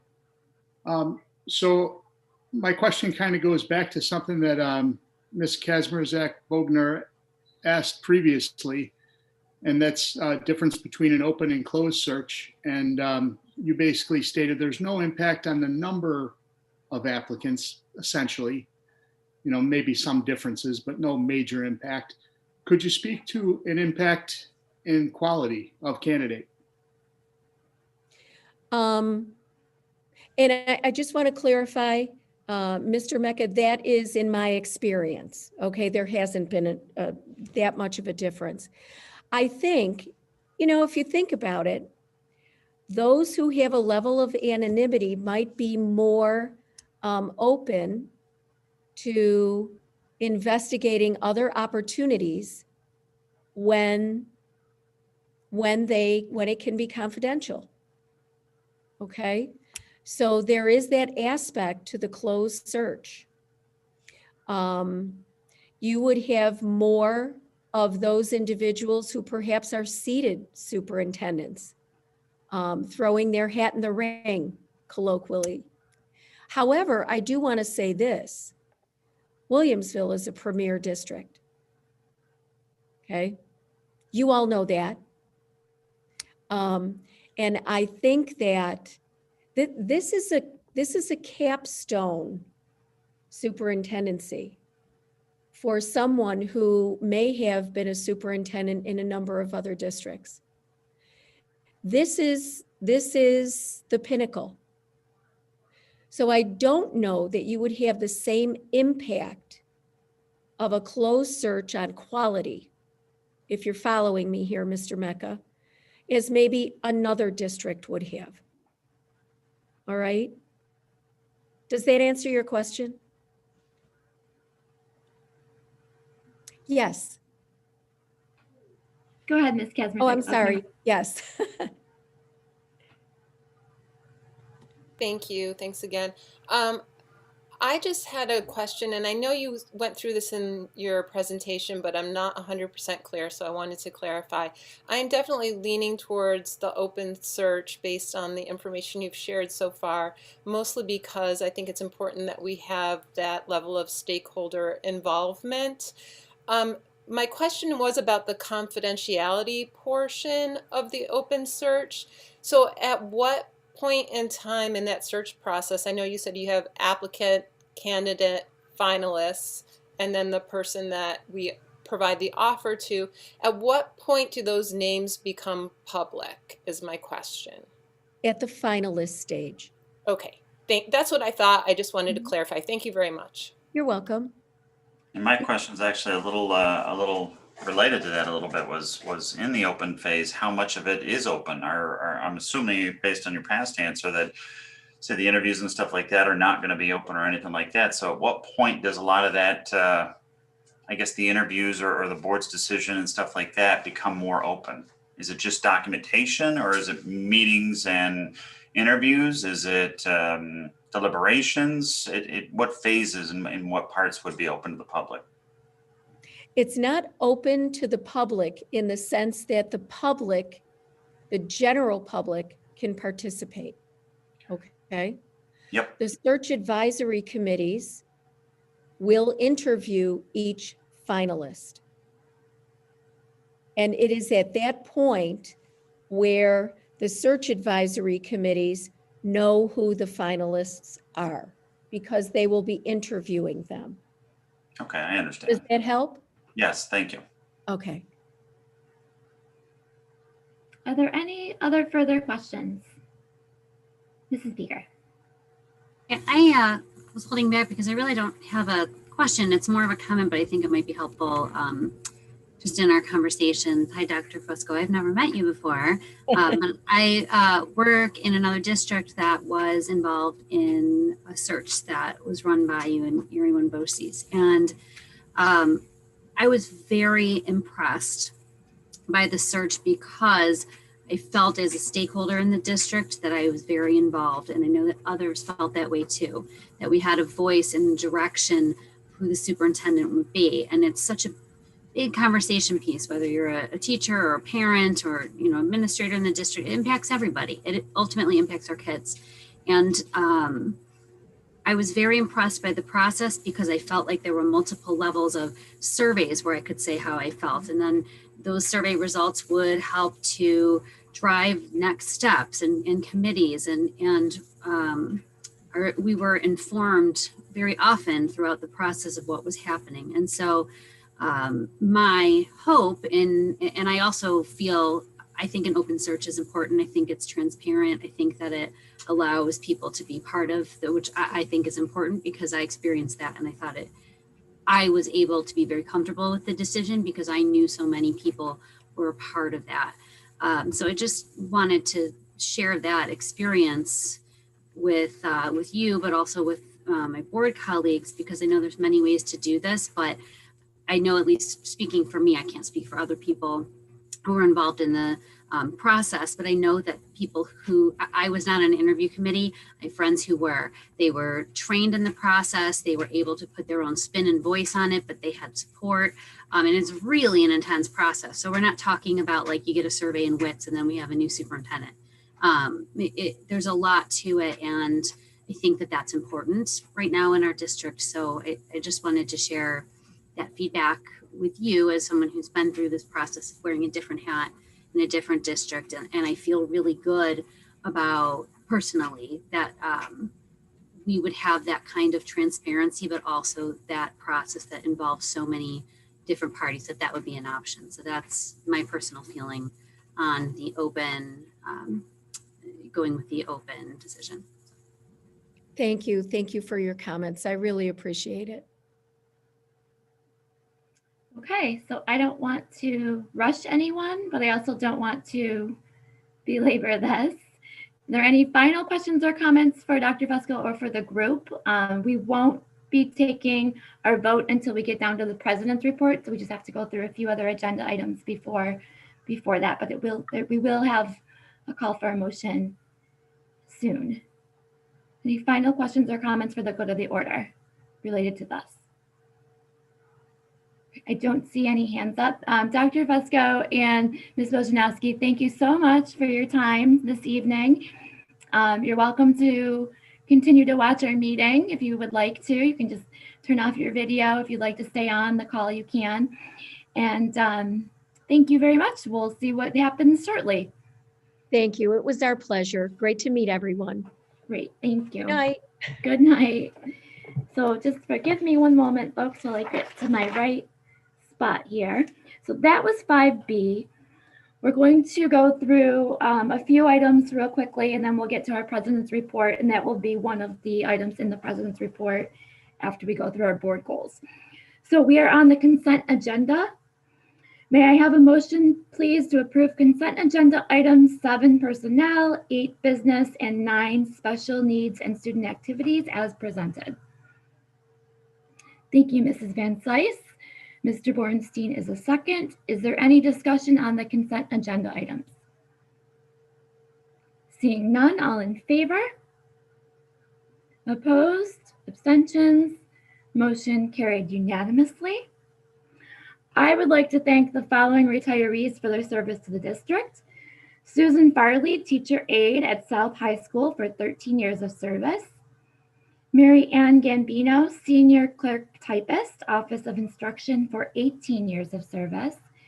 And a very heartfelt thank you to Mr. Michael Calandra, our principal at Mill Middle School for 18 years of service. You will be dearly missed, sir. Thank you. We're virtually clapping for all of you, even though you cannot hear us. All right, we are on to item 10. Is there a motion to approve the December 8th regular board meeting minutes? Approval of the minutes, Ms. Kazmierzak-Bogner, thank you. Is there a second? I think I saw Mrs. Beeger. Is there any corrections or additions to the minutes? Seeing none, all in favor? Opposed? Abstentions? Okay, motion carries with 1 abstention. Thank you. Erie County Association of School Boards. There are some important dates for upcoming meetings through the Erie County Association of School Boards that are listed in board docs. In addition, there were some new training opportunities that Mrs. Carey has just sent an email out. So please let her know if you wish to attend either of those events. Mr. Mecca, do you wish to report on the meeting that you recently attended? No, I submitted a report. You did. Thank you so much. Is there anything additional to report for ECASB? Okay, thank you. The New York State School Board Association is 11B. Mr. LeMay has indicated that he will be attending the upcoming virtual Capital Conference. Does anyone have anything additional to report under NYSBA? Seeing nothing, we are now going to review our board goals. So I will pause. Well, actually, I'll just keep speaking while that presentation gets pulled up. We do have a short PowerPoint. This is going to be a quick informal review of our board goals. The board adopted the 2020-2021 board goals at the August 11th board meeting. And the board reviewed and developed proposed actions and measures at the September 8th board meeting.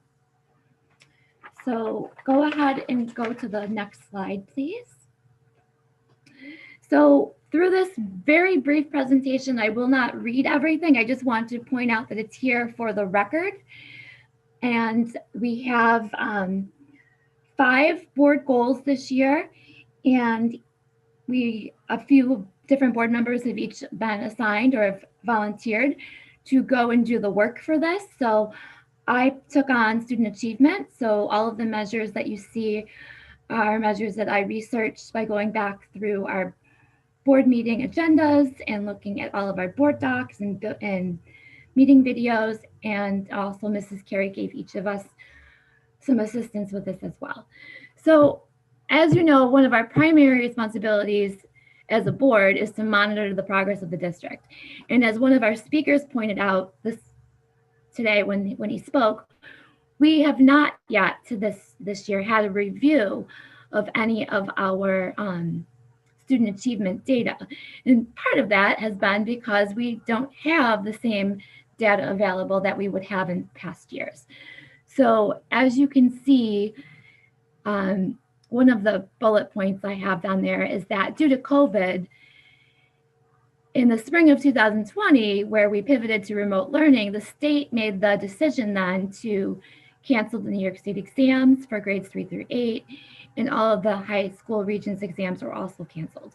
So typically in our fall, I believe it's October meeting, it might be September, we usually get a report on our graduation data, our New York State Regents exams, and our standardized tests. So I want to share that I did request that we do receive a report on academic progress. I actually had a phone conference this afternoon with Dr. Balin and Dr. McKenna. Mrs. Van Sice and I have also spoken with Dr. McKenna last week during agenda planning. And Dr. Balin has assured us that she will prepare a report because there are other ways to show student learning. We always talk about multiple measures as educators. And we also know that our students are much more than a test score. So there are other ways to show that our students are learning. And that will happen at a future month meeting. So we will either have that for February or March.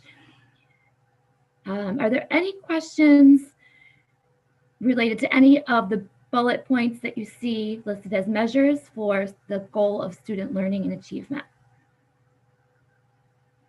All right, thank you. We're going to move to the next slide. And I'm going to turn it over to Ms. Kazmierzak-Bogner if she wants to speak about student health and safety. Thank you, Mrs. Leatherbarrow. Yes, just really quickly, student health and safety that will prioritize resources necessary to support the physical, mental, social, and emotional health and safety of our students. This year, if we look at Action 1, we have approved student health and safety related policies such as the district safety plan and the amended code of conduct. And then when we're looking at Action 2, it was interesting when I was looking back, pretty much every month, well, I shouldn't say pretty much, every regular meeting since August, we have received reports or presentations that were pertinent to our students' health and safety. Much of it has been about their physical health, obviously because of COVID-19, but we have also reviewed information and engaged in discussion regarding mental, social, and emotional health and well-being of the students. And I just wanted to mention that there will be some additional information shared this evening regarding student wellness when the district reviews the progress on their own goals. So that's all I had, unless there are questions. Thank you so much. We're going to move to our next slide, and I'm going to ask Mrs. Van Sice to speak a little bit about our board, district, and community engagement goal. So the board, district, and community engagement goal is really one of our missions, which is to strengthen communication and relationships with the entire school community and all of our stakeholders involved. And this also includes legislators and community agencies.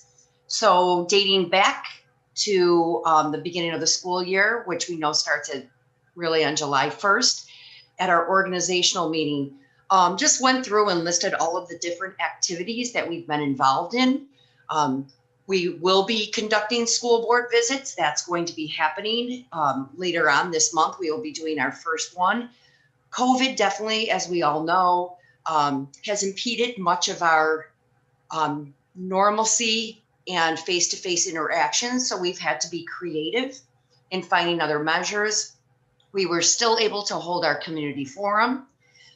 We were also able to do our correspondence. We did a letter this year, correspondence to legislators asking about the education stimulus letter. So that is something that we had shared in board docs that the board took part in and wrote on behalf of our district. As we just saw tonight and we heard, we have a superintendent search process. If we do choose the open process, we're looking at engaging stakeholders there. So we are continuously looking at this, and there's other events that we will still take part in with other forums to increase and strengthen our communication and relationships. Absolutely. And I just want to, as you were talking, Ms. Van Sice, I also thought about the initiative that Dr. McKenna has shared with Make-A-Wish and how that's going to become a community. Correct. You know, it's really a way for our community to come together and all of our schools and students to work on behalf of a common goal, which is, to me, just a beautiful way to show engagement. Thank you, Mrs. Van Sice, for this. Let's go to our next slide.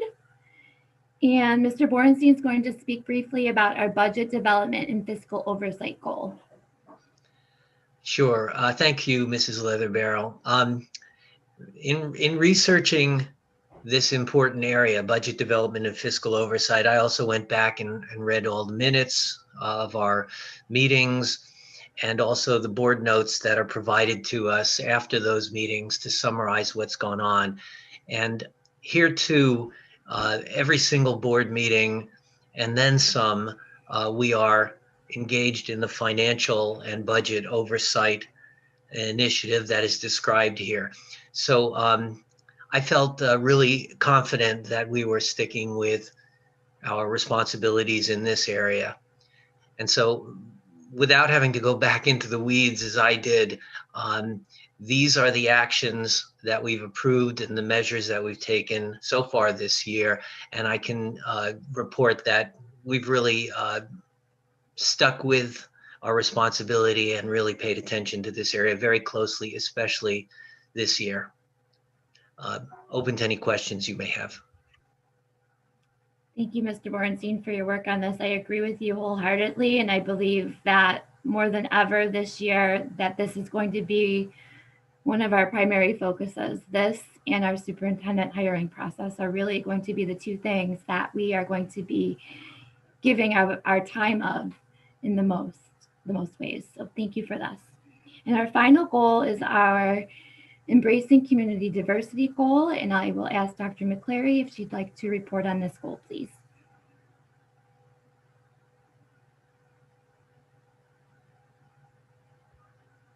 I can't see you, Dr. McCleary. You may be muted if you are speaking.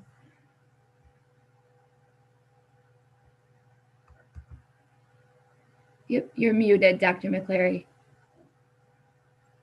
There you go. Thank you.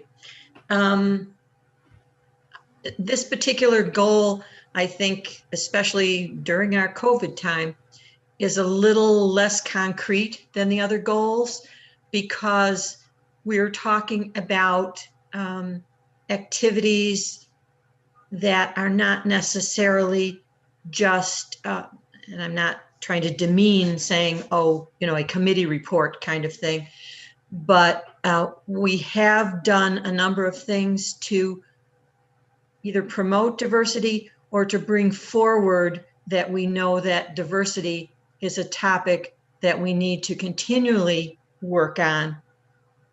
We have had a presentation back in October.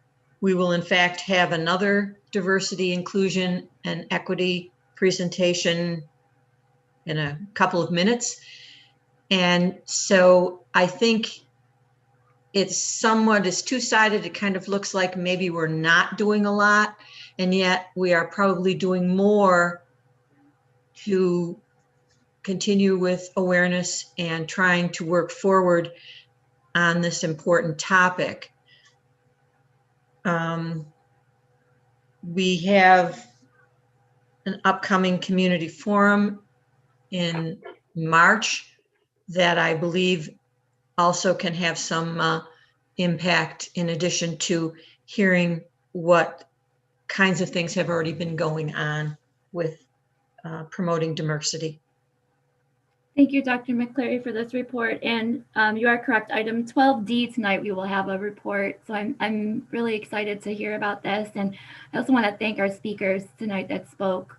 Regardless of your viewpoint, there is definitely room in our community for everyone's viewpoint. So I want to thank our speakers for sharing in such a respectful way tonight how they viewed this issue.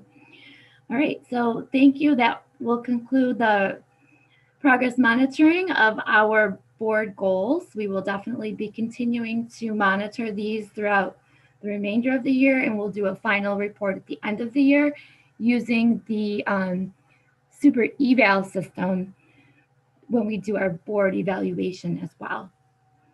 We are now on 11D, and I just want to speak briefly about a Board of Education retreat because originally, long before we knew what this year was going to look like for us, we had set a board retreat date for February 6th.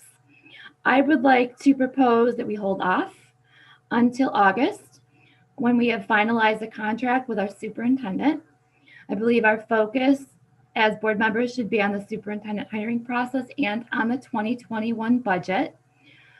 Also, as someone who has studied educational leadership, it's really important that we include our superintendent in our board retreat. And to me, it just doesn't make sense to do it now when that has not been finalized. So if there are no objections, I would like to go ahead and just say we're going to hold off on that, but I will certainly open it for discussion. I will say, though, that if we need to take a vote, we will. If I hear multiple objections, we can obviously hold a vote. However, if it is decided that the will of the board is to go ahead and go forward with the retreat, I will request that another board member take the lead on that because Mrs. Van Cise and I have quite a few meetings booked are in our future that will be related to the superintendent hiring process. Any questions or comments about board retreat? I see Dr. McCleary has her hand up. I would just quickly like to say that to me, the nature of a retreat cannot really be fully experienced through our new friends of Zoom. And so that I feel is a reason for definitely putting it off until hopefully not in the far, far distant future, we have the opportunity to all be together again. Thank you, Dr. McCleary, for your comments. I know it's so hard to maintain that feeling of us being connected because we are Hollywood Squares, right? So I certainly look forward to the day when we can all have an in-person retreat together. And I too hope that it's not too far away. Any other future comments on that? All right, we're going to move on to our board visits. Let's see, on January 29th, we will be holding our next and first visit of the school year. It's going to be a combination of North High School and also visiting seeing the progress on the Capitol project, and also Casey Middle School. So because they're right across the parking lot, we're going to do both of them. The following will be attending from the board as of now: Mrs. Beeger, Mrs. Kazmarek-Bogner, Mr. LeMay, Mrs. Van Sice, and myself. Is there anyone else from the board that is able to attend at this time? Okay, thank you. And I do understand it's a work day, so we are certainly understanding of those who are unable to join us. I'm excited that there's 5 of us, and let's hope that we can stay in orange or get back to yellow or whatever the next color is going to be, so that we can definitely get to visit the schools. All right, so this brings us to item 11F, which circles us back to this conversation on the superintendent search process. I'm going to call on Mrs. Van Sice to read a board resolution.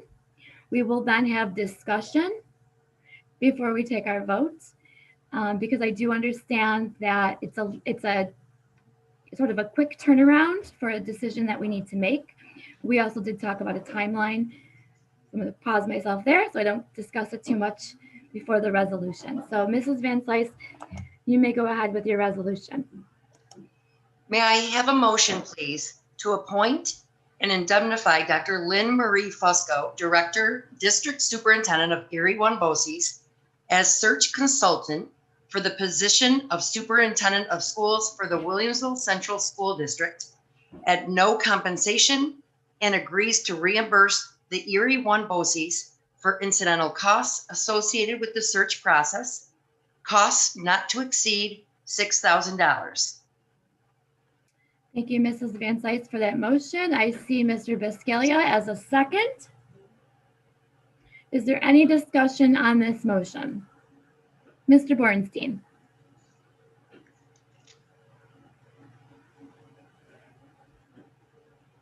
Sorry about that. Yeah, thank you. And, thanks for putting in so much work so far to both of you on moving this process along. I did attend the executive session last month, and I did spend only about a half an hour at the full board meeting before I had to excuse myself, but it seems like I missed a lot. And so at this moment, I just don't feel like I know enough to make an informed decision about whether to engage with Dr. Fusco and Erie One BOCES. So I, for one, would like to put off this decision if that is possible. I certainly don't want to stand in the way of moving this forward, but I am just not comfortable making the decision tonight. Thank you, Mr. Bornstein. Is there any other members that would like to weigh in on this discussion? Mrs. Beeger. Hey, one of the things that really appeals to me, especially after our presentations, for the amount of work that comes with this, that Dr. Fusco is willing to be the search consultant at no compensation. I know that some of us have attended other sessions, and you learn about different companies or people that do this work, and we're really trying to be fiscally responsible. That's one reason why personally I feel comfortable with this decision. The other is, as I mentioned before, I've taken part in a search led by Dr. Fusco, and so as I mentioned, I don't know her personally, but I was part of that process and very happy with the process. And I didn't know the superintendent that was chosen there, but I really felt like we were all given so many opportunities to have input. That's what I want for stakeholders of Williamsville as well. And I also think that this needs to be resolved sooner than later, especially if we want this decision to be made in May and make sure that we appoint our new superintendent. I'm very sensitive and understanding to what you're saying, Eric, because it is Mr. Bornstein. It is a very important decision. I personally feel very comfortable and confident that moving forward in this way would be in the best interest of our district. Thank you, Mrs. Beeger. Mr. LeMay, followed by Mr. Bisceglia. Thank you. I agree with Mrs. Beeger. I think it's very important that we get this process rolling because while we know we're going to make the deadlines and we're going to make it before the end of the year, my biggest concern is that we have several other high-profile districts that are also going to be looking for superintendents. And we need to be finishing up this interview process and and dwindling it down to our final candidate before these other large districts do it, because if they make a proposal or make an offer to one of the candidates and it happens to be the candidate we like, that candidate's not going to be waiting a week or 2 or 3 or a month for us to come around and give them their decision. So we need to be sadly, in my opinion, we need to be in the front here. We need to be at the head of the race here. We need to win this and be the first one out, not rushing the process, but that way we have the largest list of potential candidates that we can offer a position to and hopefully get the first candidate on the list. So I'll be voting for an open meeting and moving forward with it tonight. Thank you. And Mr. Bisceglia, I want to give you your opportunity, but I just want to piggyback real quick on what Mr. LeMay said, because as Dr. Fusco pointed out, the education circle in Western New York is a small knit community, and we pretty much know all the players if we're an educator. So I already knew of other districts that were going to also be needing to start a search process, which is why I was like, let's go. And we set up those meetings immediately, exactly because of what you said, Mr. LeMay. Felt like it was really important that we were sort of like the first ones to get in there and reserve her time, because her time is very valuable. So I appreciate Mr. Bornstein, your comments. And if you have an option, sir, if you want to abstain due to feeling like you don't have enough information, or also to table the motion. But I'll let Mr. Bisceglia speak before we get to that point. Hi, yeah, thank you, Ms. Leatherbarrow. Mr. Bornstein, I fully understand where you're coming from and understand and actually value your opinion in expressing that. I mean, it's a difficult time deciding on, it's a very important decision. But I, agree with Mr. LeMay and Ms. Beeger. I think it's important to get started as soon as possible, kind of reiterating what everyone says. But what's kind of important to me right now is also the idea that we have to be fiscally responsible right now. It's a big thing for me right now, knowing what's going on, not just in our community in the state, but around the country with what's happened to our economy, that we really have to be aware of that. I think the presentation brought to light different avenues that we can have the search. And again, if we hit the ground running tonight, I think we have an advantage to get what Williamsville deserves, which is the best candidate and best superintendent eventually down the road. So I, again, would be voting to begin this tonight in an open format. So thank you. Thank you, Mr. Bisceglia. Mr. Mecca? Likewise, I don't think we can delay. I think we have to move forward if we want to hit our timelines.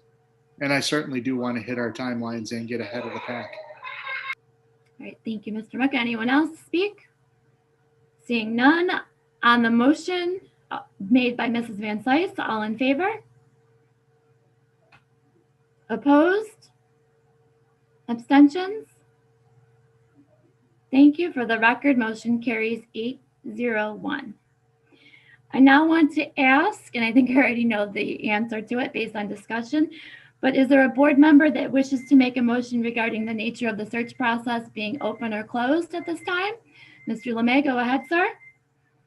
I will make a motion to have the search process be conducted under an open atmosphere, an open search format. Process. Thank you. Thank you. Okay, the motion on the table is for an open search process by Erie One BOCES. Is there a second?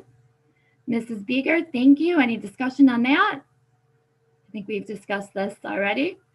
All right, on that, all in favor? Opposed? Abstentions? Motion carried unanimously for an open search process. Thank you.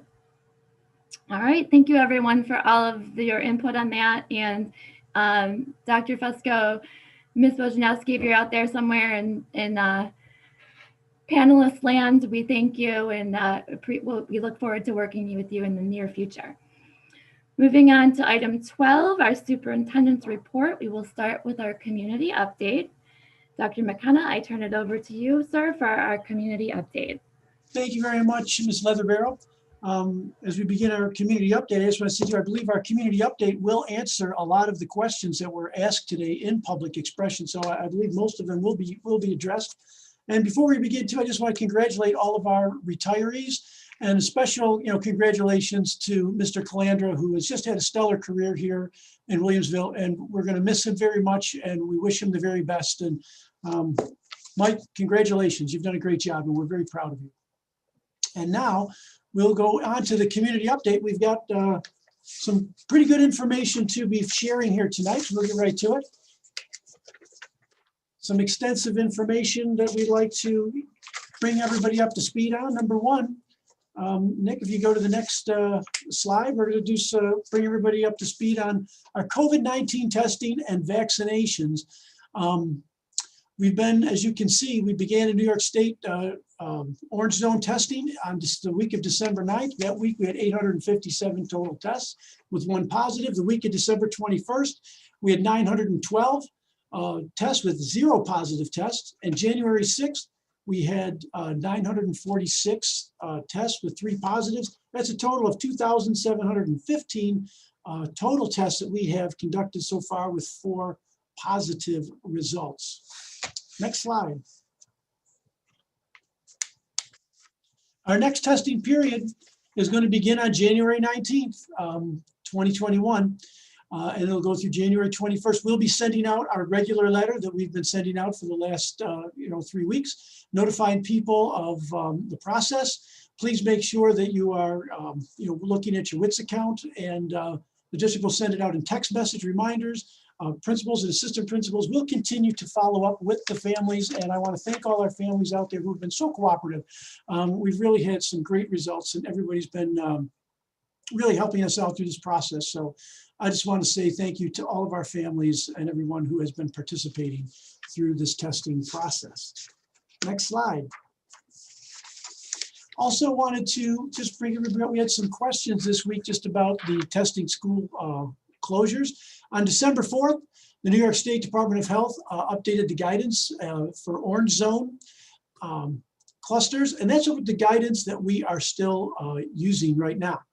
And so we're in an orange zone, so 20% of the in-person population is tested each month. That's what we're currently doing right now. And what would cause closure under the new guidelines? This is, again, we've already gone through this, and it's on our website as well.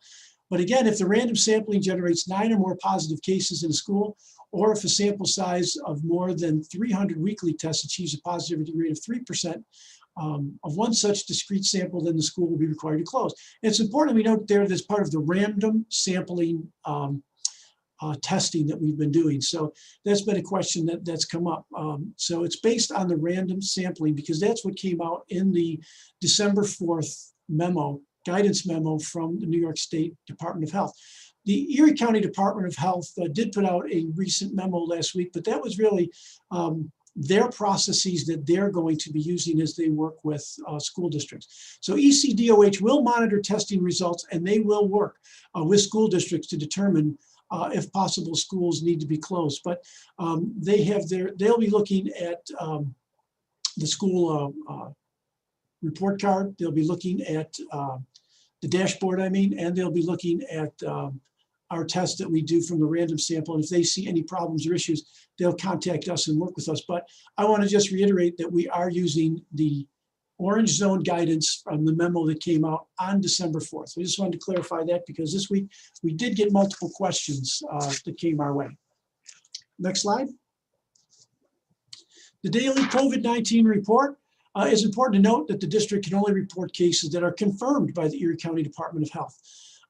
We do have some that are in the queue, and sometimes people will contact us and say, oh, we've heard of other cases, but unless they're confirmed, we do not report them unless they are confirmed cases. And the Erie County Department of Health is if they're unable to confirm cases, we'll still send out a communication to staff. So someday, for example, we've done that a couple days over the past week. If we don't have any cases, we'll send out a clarification that says we don't have any cases for that particular day. So the district will continue to share this information with families on a daily basis through email, WITS-mail, and text messaging. So we'll continue our daily effort to make sure that you are informed with all of our testing results. And thank you for all your feedback and again, all your cooperation through this process. COVID-19 vaccine, according to New York State Department of Health, the vaccine phase program, all districts and faculty and staff in phase 1A and 1B are now eligible to receive the COVID-19 vaccine.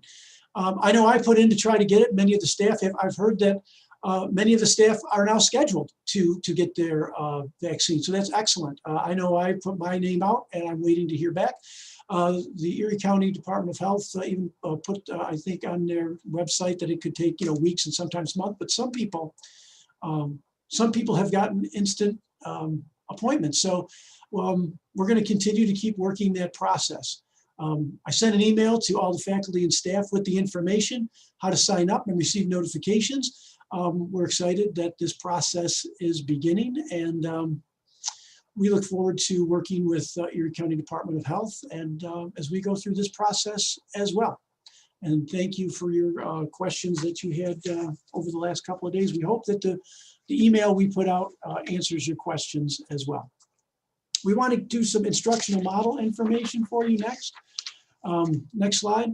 So the middle school and high school principals sent messages to their families last week regarding requests for instructional model changes.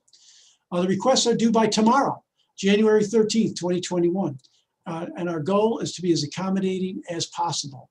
But we must emphasize that not all requests can be granted. It's based on space and availability. So the principals do their very best to review each case and they will get back to you promptly. Space for in-person instruction is based on New York State Department of Health and Safety guidelines. So we are still in the orange zone cluster, still using the guidelines from the state as well. And model changes are also dependent on student schedules, space and availability, many factors. So what we tell people is please make sure that with any request that you have, that you contact your building principal and counselor and make sure that they're aware of the request and they'll do what they can to help as much as possible. Since September, all elementary requests need to be directed to the building principal for their review and are dependent on space and availability. We'll continue to follow the New York State Department of Health Safety guidelines and continue our cohort ABCD model and remote learning models until the New York State Department of Health changes the guidance. So right now we're still using the Department of Health guidance, still under the orange cluster guidance, and we'll continue with the same procedures until they change. And when they do, we'll make sure that we let you know promptly. Next slide. Communications, we made some good updates with communications. We want to make sure we let you know. Next slide. School Spotlight, we started that tonight. A new program to highlight good work that's going on in all of our schools. Each month, the Board of Education meetings, the district is going to highlight the great work that goes on in each school building. We got a schedule together, and each month we'll highlight a new school. Of course, this month it was Forest. And again, thanks Mr. Wing and Ms. Wendling for coming on. And it was a great report. And thank you for highlighting the inclusion program at your school. And we look forward next month to our next school that'll be coming up as well. We'll feature one school at each meeting, beginning first with the elementary schools. The hashtag Willpower Wednesday midweek motivation. We started that last week just to give everybody, an enthusiastic shot in the arm each midway each week. Nick, I'm not sure. Do you got he's going to show that. So show that right here. This is pretty cool. It's Willpower Wednesday. This midweek motivation is brought to you by Dodge Elementary. You can work hard and power through. A huge shout out to Amari from Dodge for providing the Willpower Wednesday midweek motivation. So again, what we're going to be doing is working with all the schools, and everybody's going to get, each school is going to get at least 2 opportunities to do a midweek motivation. And we just figured, you know, Wednesday, you get in the middle of the week, you need some energy, you need some enthusiasm, and it gets our kids actively engaged, and it'll be a lot of fun. So that's one of the ideas that we've got going too. Another thing with communication is I know I've started daily visits to the schools as well, and I've got a chance to visit a lot of the schools, and it gives me a chance to interact with the students, the staff, and the parents, and it's been great. Looking forward to keep visiting all of our schools and seeing all the great work that's going on, and I appreciate all the hard work that everybody is doing. And now strategic planning. This is an excellent initiative. This is one of our district goals as well. And we reported on this last month, but I'll probably give you, monthly reports now that we're moving into this, because it really, this has a lot of potential to really do some incredible work across our district. So developing a shared district committee. So Nick, maybe next slide, the mission destination. Let me see how that's coming out there. Yeah, this was one of the slides we shared with you in the last meeting, just to show that what we focused on so far is we've got our mission, our vision, our goals, our core belief set, and we put together a strategic plan roadmap that really connects all the buildings across our district, along with our Board of Education and all of our departments in our central office as well. So show the next slide, Nick.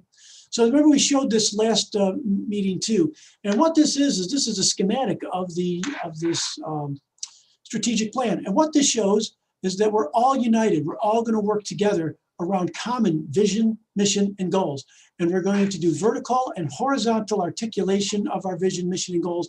And we're going to tie our goals from our Board of Education down through our superintendent and leadership team to all of our committees and all of our coordinators, and down to our buildings. And our buildings are going to be creating goals that come up also to the strategic planning team. So it's an extensive model.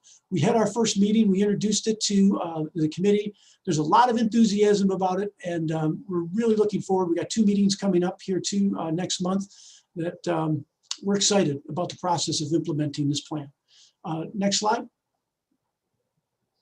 The steps that we've taken. So we met with the Strategic Planning Committee on December 9th, and we reviewed the journey, our vision, and our next steps. We produced a visual also, we'll show that in a minute, to reflect the shared vision. We all collectively put our thoughts down, and we made a Wordle, and we'll show that for you in just a second. And we're going to meet with the strategic planning team on February 10th and also March 10th to review the structures and process. And most importantly, what we're going to start to implement next is the action plan process with an action planning template, so we can actually start to look at ways and how to formulate our goals and to do common vision, mission, goals across all buildings and across all committees across the district. So we're going to be moving over the next few meetings introducing these concepts. And our goal is so that we can really start to get done by the end of this year, so we can implement this plan full steam next year. Next slide. And this is what we came up with the committee. We all brainstormed what we wanted for our vision and mission. And you can see a Wordle of what came out the most is what gets emphasized the most. And you can see, innovative. They felt that the process that we're going through is very innovative. They felt that it was flexible, student focused, inclusive, the community. We felt that we were great to see those words jump out at us. And up at the top, I really like that it's a whole child collaboration, and it's responsive.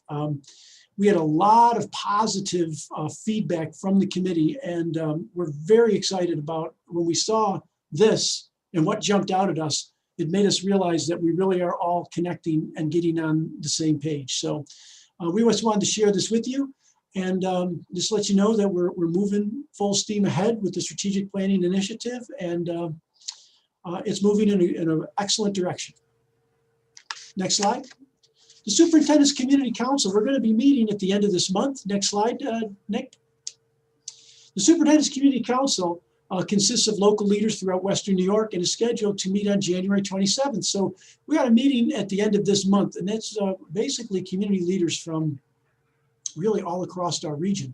We're going to be discussing the strategic plan that I just showed you, aspects of our current budget, and perhaps brainstorming collaborative ways that we can work together throughout our region. We're going into some tough times. So now more than ever, it's important that we collaborate, work together with local agencies, and you know, it's going to be a tough year. So collaboration and teamwork throughout the region is going to be important. So that's one of the reasons that we got the community council started, and we're excited about our meeting on January 27th. Next slide. Student Leadership Council. This is another initiative that we're putting in this year. In fact, we're having our first meeting of the whole Student Leadership Council tomorrow. And there's going to be about 100 kids I'm going to be Zooming with tomorrow. This is going to be a pretty cool initiative. It started this year as I was working, I worked separately with the SIAC students and with the high school class officers.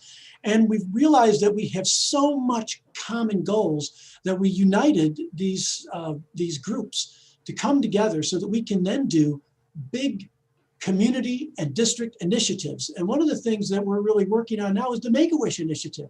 So we're able to parlay all of these groups together and come together with a very powerful initiative that's going to really help a lot of kids across our region too. I'll talk a little bit about the Make-A-Wish initiative in a second. Next slide. So what it is, as you can see, we took the SIAC students and the student leaders, and we formed a big group, the Student Leadership Council. And what we're going to do now is, because the students wanted to get actively engaged in our committees, what we did now is we created 3 different committees that these students can work with. So now these students can in turn help other students and work within their buildings and across the district, helping others. The Creative Engagement Committee, which is the committee that actually started the Make-A-Wish initiative. The Wellness Council, so now we've got student leaders who are on our wellness committees and on our Wellness Council, and the Social Emotional Academic Learning Committee. We now will have students who are actively engaged in all of these committees and all working together for the Make-A-Wish initiative, which our overall goal there is there's 6 students. I think it's on the next slide. Next one, show us the next slide. Oh yeah, it's part of the Creative Engagement Committee too. So the Creative Engagement Committee is one of those subsets, and they're the one that actually started the Make-A-Wish initiative, but now we included the student leaders from it's going to be the Student Leadership Council to be a part of this. So the Creative Engagement Committee created the Make-A-Wish project, and the goal is to grant the wishes of 6 students within the Williamsville community. For working with Make-A-Wish, we found that we have 6 students within our Williamsville community that need a wish. And when we got together with the Creative Engagement Committee and then with the students, there was a lot of energy around this community service project. And we all just decided that if we all come together, we can do something really big for our community. And first we thought about maybe granting 1 wish, but then when we got together, we realized if we combined all our efforts, we found out we've got 6 students in our whole Williamsville district area. If we all come together, we can make all the wishes come true. So that's our goal this year, to make all 6 wishes come true.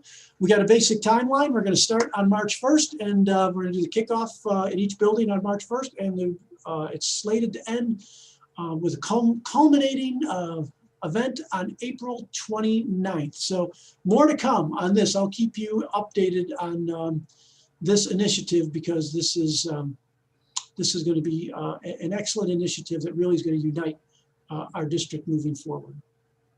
Next. And I think that's it for the community update. I know we just went through a lot of things real quick, but there's a lot of information, and we're doing a lot of good things. And I wanted to make sure that you were brought up to speed, because especially tomorrow when we meet with, we're meeting with these 100 or so students tomorrow morning. I wanted to make sure you knew that we're meeting with Creative Engagement again on Thursday. So I wanted to make sure you were up to date on these initiatives that are happening throughout our district and community. Thank you, Dr. McKenna. When I was dropping my daughter in our neighbor off at school the other morning, I saw you right outside High Middle, and you were greeting families right at the cars.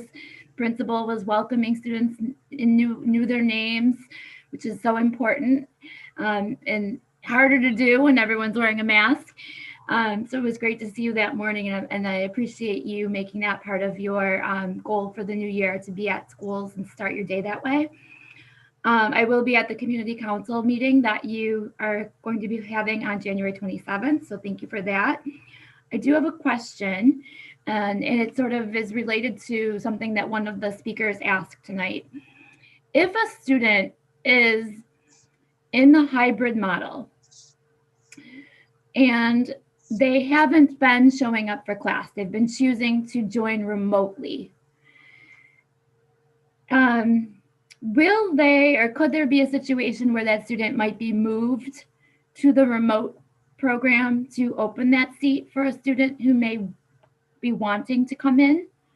Well, of course, that's possible. I think that those are, the principals are in constant communication with parents, and that would be a individual conversation that principals would have to have with all of the students that would fall into those categories. I can tell you the principals are making calls every day, and I know with the one call, I think it was Mr. King that called up about that. I can tell you that the principals are actively engaged on a daily basis to make sure that they're following up with all attendance issues and having conversations. And when possible, if moves can be made, they will make those moves. But it's really on an individual basis. But I know they follow up on a daily basis. Okay, thank you. And does anyone else from the board wish to ask a question regarding the update from Dr. McKenna? Mrs. Van Cise. I just have one question in regards to the COVID-19. I know you talked about vaccinations. Is it accurate to say that if teachers get vaccinated, students can go back to school 5 days a week? Right now it's all based on the guidance, and until the guidance changes, what we need to do is go by the guidance. And right now the guidance, tells us that we have, with the 6 feet, the social distancing, the wearing of the mask. So when the guidance changes, then we can change. We'll follow suit and change what we do. So it's not so. Can the vaccinations eventually have a impact on the guidance? I would imagine that they would, but that's going to be in time. So it really, what we do with getting kids back into school is really based on the guidance and not right now on vaccinations. Thank you. I just wanted to really clarify that. There is just, it seems to be a little bit of a misconception that if teachers are vaccinated or that all teachers should go get vaccinated, and this way the leadership and the school board would put kids back in 5 days. And unfortunately, that's not truly how it works. We are waiting for guidance, CDC, as well as New York State Education Department. So I just wanted to make sure that we had clarification so that people really understand that. Thank you. No, that's an excellent question. Thank you. Thank you for clarifying that. Thank you, Mrs. Van Cise. Mr. Biscaglia. Actually, Mrs. Van Cise, you brought up a good point. It made me want to think of something. So to kind of reinforce that, as far as we know, especially in Erie County, I mean, it could be months before vaccines are even given out to every teacher, let alone healthcare worker. And there has to be 2 shots as it is right now, correct, Dr. McKenna? That's my understanding. Right. So it could be a while. And then to reiterate, as I know you've met with plenty of superintendents throughout the region, it's not just Williamsville who has to abide by these guidelines. It's every district. Am I correct? You are absolutely correct. We all have to follow the same guidelines. Yeah. And unfortunately, it's for public schools. And that's kind of where we are at right now. And I just, to reiterate that it's not just us. It's not a Williamsville decision. It's every district in the state. So. Absolutely correct. And I can tell you too, I know we've mentioned this before, but we want to get kids back in school as fast as anybody does. And as soon as the guidance changes, I know we'll act with lightning speed to make sure we get our kids back. I know the teachers, the principals, and everybody wants our students back as soon as possible. Hear, hear. Okay, thank you so much. And thank you, Ms. Van Cise and Mr. Biscaglia, for pointing that out, because it really is a false claim to say that we as a board are denying students access to their education. I can't think of a statement that's more false than that. And I appreciate the clarifications. We will just continue to do what we do as educators, which is continue to educate. And sometimes it takes a while for that message to sink in. But I just want to go on record that I would love for my students to be in school 5 days a week. And I know that many of you feel that way. I see heads nodding right now. We have to follow the law. We have to follow the guidance because we are a public school. So thank you for that, those clarification and clarifying statements. We're going to move on to our district goals and progress report. Dr. McKenna, I will turn that over to you. We are on item 12C. Yeah, what we've done is we've submitted our goals and our progress report at this time.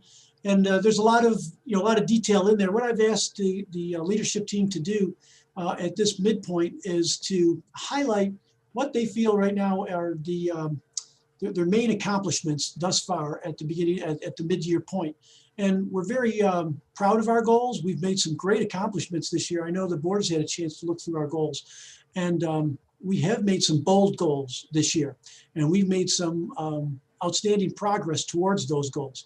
And I know that we're going to attain all those goals by the end of the year too. And so what I'd like to do is ask each one of the leadership team to just highlight quickly what they feel are the highlights from their mid-year goals at this point. So I'll start with Dr. Balin. And Dr. Balin, maybe you could talk a little bit about the progress with your goals.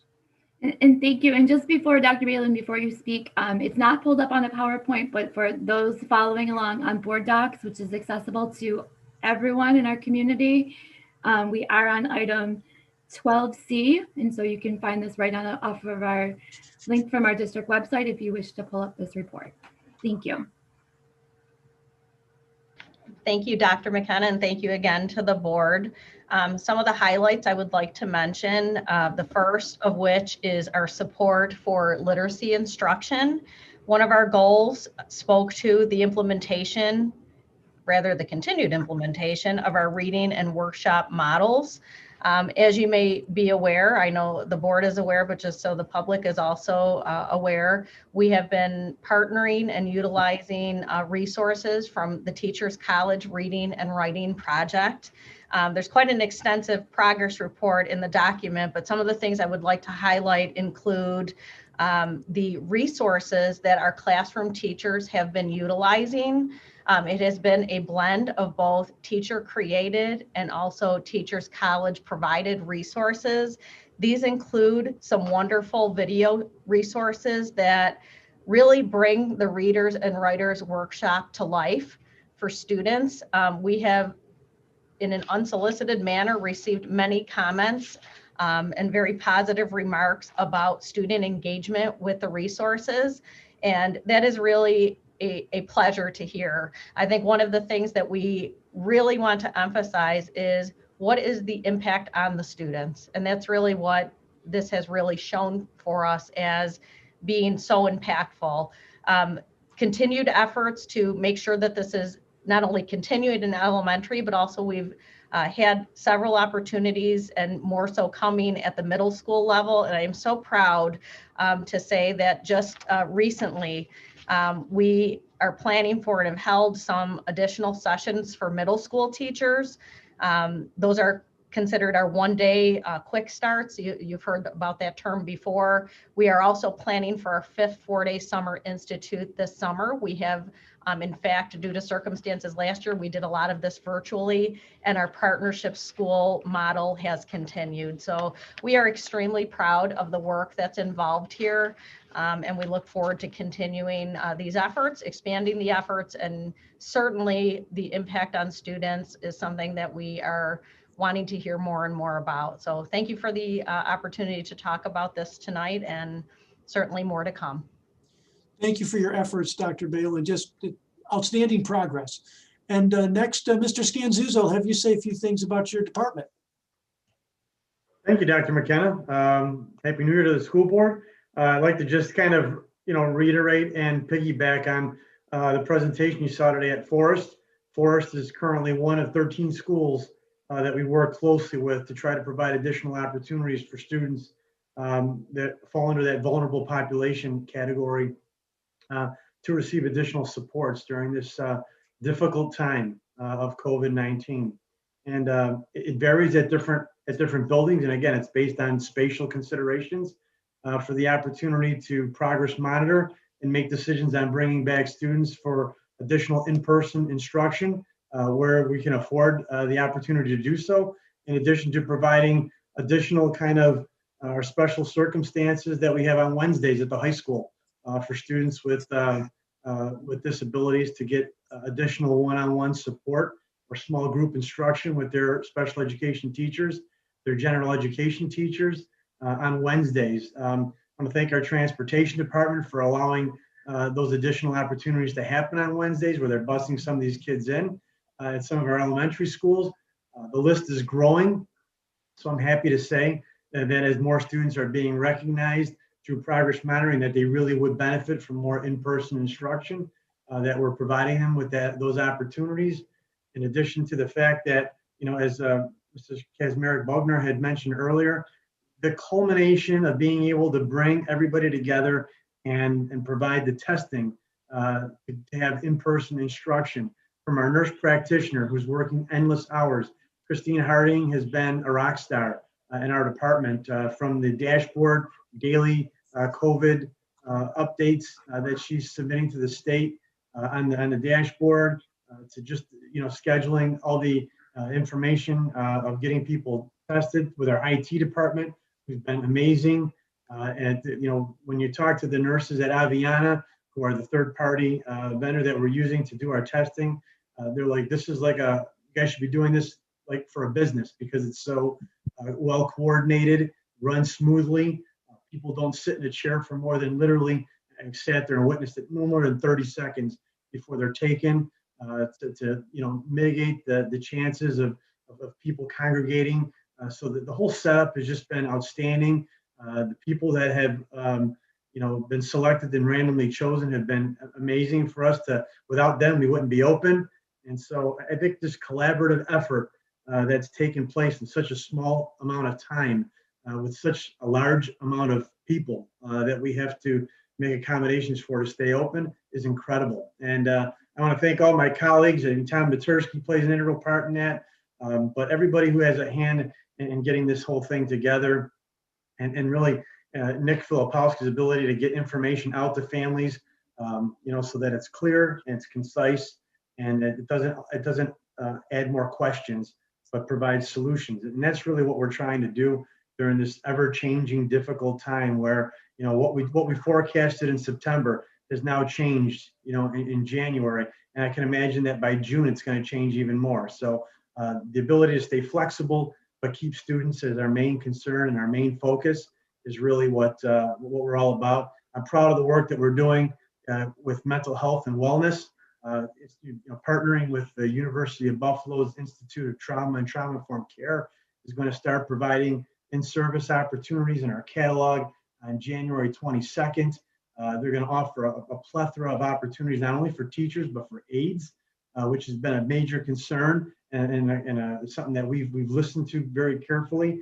And we're providing them with the opportunity to take advantage of these professional development opportunities to provide additional supports for students and for themselves. So very happy about where we're at right now. And just want to thank you guys for the opportunity. Thank you, Mr. Scanzuzo, you and your whole team for just all of your outstanding work. It's truly appreciated. Mr. Matursky. Thanks, Dr. McKenna. I just wanted to go back and reference the district goal on finance. We've already spoken about that a lot so far this year, and a lot more. And the only thing I want to highlight is that this year's long-range financial plan was created with a focus on the impact of COVID-19. And I know that our board is aware of that, and really this is really more for our community.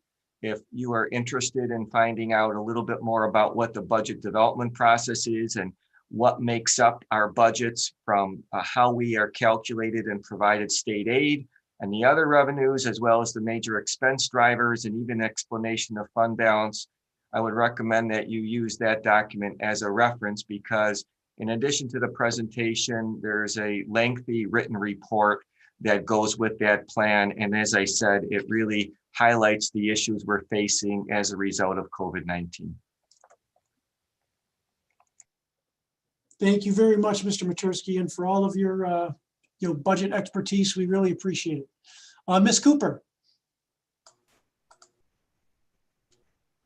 Hi there. Thank you, Dr. McKenna. I just wanted to highlight one of our HR goals, which relates to our athletic coaches. This goal was actually, we worked on it in advance and were able to implement it for fall. So it was a great success. I want to speak a little bit about.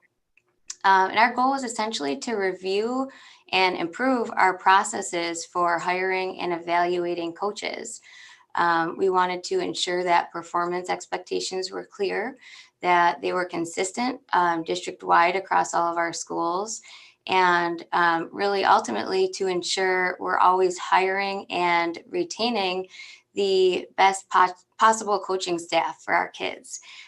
So this goal was completed with input from the leadership team, our HR staff, and also our athletic directors and coaches across the district. So thank you to everyone involved in that process. We implemented this in fall, as I mentioned. We actually reviewed all of our positions. Our job descriptions were updated as needed. All positions were posted, and we really wanted to expand our applicant pool and attract and identify coaching candidates for all of our positions. All of the candidates were interviewed prior to being recommended, even if they were an incumbent or a veteran coach, just to have our consistent process followed and ensure review in every case. We also ensured that there was feedback after the seasons for all of our coaches. So the evaluation forms were updated and made consistent across the district. Those were used and feedback was given to each coach. And importantly, the coaches could also engage in that dialogue with athletic directors with any feedback or questions they may have, including whether they would be recommended to continue in their roles. So this was all a great success. We actually had feedback from families and staff that thanked our athletic directors for their work. We hired some incredible new talent in our coaching positions, and we're really ensuring that everyone knows the expectations and the process going forward. So our plan is to continue to also use this process for winter sports to the extent they may be permitted under the state guidelines that I believe came out today, actually, for probably a scaled back winter coaching season, but certainly into future school years as well. So thank you again to everyone on that team that assisted with that process. And thank you, Dr. McKenna, for the opportunity to talk about this goal on behalf of our team here in Human Resources. No, thank you, Ms. Cooper, and you and the team did a great job. And I thank Mr. Musica and all the ADs as well with all their efforts to make that, come to fruition, because that was a big goal. That was one of those, big changes. So thank you for all your efforts and everyone to make that happen. From the district perspective, I know there was 3 basic goals that we had from the district, and one was the strategic plan, getting that up and running, which we have, and we did a report on that tonight. The next one was to update the plan for diversity, which we are in the midst of doing, and we're going to do a presentation in just a few minutes about and update you on where we are with that diversity goal. And then the last goal that we had was to improve communication. And when I look at all the things we've done in communication since September, it's just been incredible. The weekly newsletters, the website updates, the school spotlight, which we started tonight, the hashtag Willpower initiatives, and all the video presentations that we've put together. We've really moved with a lot of improvements in the communication area. And I really want to thank Mr. Filipowski for that too, and David Morales. They really have gone above the call of duty to really improve our communication systems here in the district. And I just want to tell them and thank them for all that they do. The communication on a daily basis that comes out of our district is really extraordinary. And Nick and David, thank you very much for all of your efforts. So that's a brief update on our goals. Thank you, Dr. McKenna. Does anyone from the board have any questions or comments regarding some of the goals that were either talked about tonight or included in your board packet? Mrs. Deeger. I don't want to take too long because so much has been shared about board goals already. I'm sorry, district goals. I'm glad this document is available to the public. I hope that people looking through this, particularly there was someone who asked questions about diversity and what the district is doing. I know we have a presentation coming up. There's so much written in this document about some different goals about diversity. There's so much impressive information about the shifts that our district has made in communication. We're all living that and we feel that, but I think about the time when these goals were written, which was not very long ago. And it was a time when our board was pushing for more communication and actually making motions to ask for more information to come from the district. To see where we've come just mid-year with that district goal is really impressive. And I'm grateful to all that are working in the district to keep our families in the loop with what's happening in our district and in their schools with the district and weekly newsletters that are happening there. The last comment I just want to make is about what Dr. Balin started this little conversation with regarding reading and writing workshop. And there was a goal there about learning and engagement with our students. I can't say enough about how impressed I am from what I am seeing in my own personal opinion as a parent. The learning that is taking place in my child, and I'll just speak for myself because obviously don't want to speak for a community in this, but I am seeing so much growth in my first grader from these materials that are coming directly from the reading writing workshop. And I see them because on the days that he's home, I'm seeing the learning that's taking place. For the perception to be that kids are only learning on the 2 days that they're in school, I just feel is so inaccurate when I see these materials that are coming from the reading and writing workshop. He's doing his independent writing and reading and the lessons that come from this. I'm just really impressed at the work that the district has done to allow our kids to continue to learn in such a strange environment and time. I'm really appreciative of the district making this a goal because I think literacy is so important, particularly for our younger students as they're learning and growing. And I'm just so impressed with what I'm seeing. So I wanted to reiterate my appreciation for the work around that goal. I'm seeing from a parent perspective that to be very, very proficient. Thank you. Thank you. Thank you very much for that comment. Thank you. Any other comments from the board? All right, for the sake of time, we're going to move on to our next presentation, which is our update on diversity, inclusion, and equity efforts. And for this, I'll turn it over to Dr. Balin and Mr. Scanzuzzo. All right. Thank you. I'd like to, if we could have the presentation up on the screen. On behalf of Dr. Balin and myself, I'd like to thank you guys for the opportunity to provide you with this update on our diversity, inclusion, and equity efforts. We've had many conversations, but before we get started, just kind of take you back from our October Board of Education meeting. If we can go to the next slide and talk about definition of inclusion, or diversity, I'm sorry. If we can get to the next slide, please.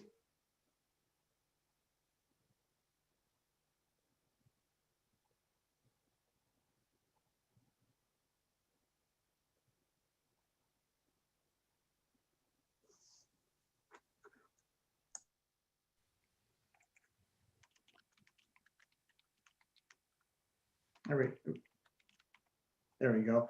So this definition, we chose this definition and we referenced this articulation of culture from the New York State Education Department reflected in their key documents on this topic. And the reason for this is to remind ourselves of the inclusion and the inclusive nature and celebration of all people and every individual in our school community and society as a whole. We know that this is an important topic. It's a large and encompassing definition, and this committee that we are in the process of formulating moving forward is going to be very labor intensive, and we want to make sure that all aspects of this definition are truly covered in the work that's going to be forthcoming. Next slide, please. The culturally responsive and sustaining education framework helps educators create student-centered learning environments that affirm racial, linguistic, and cultural identities. It also prepares students for rigor and independent learning, develops students' abilities to connect across lines of difference, elevate historical marginalized voices, and empower students as agents of social change. The framework was finalized and released to the field just prior to school closure as a result of COVID-19 in winter, early spring of 2020. Some of the examples of the framework that are mentioned are creating a welcoming and affirming environment. And we do this, right now through restorative practices, community circles, opportunities for parents to communicate in their language of preference, workshops for teachers and staff to learn and understand cultures of their students, our DASA and DASA coordinators. And I know that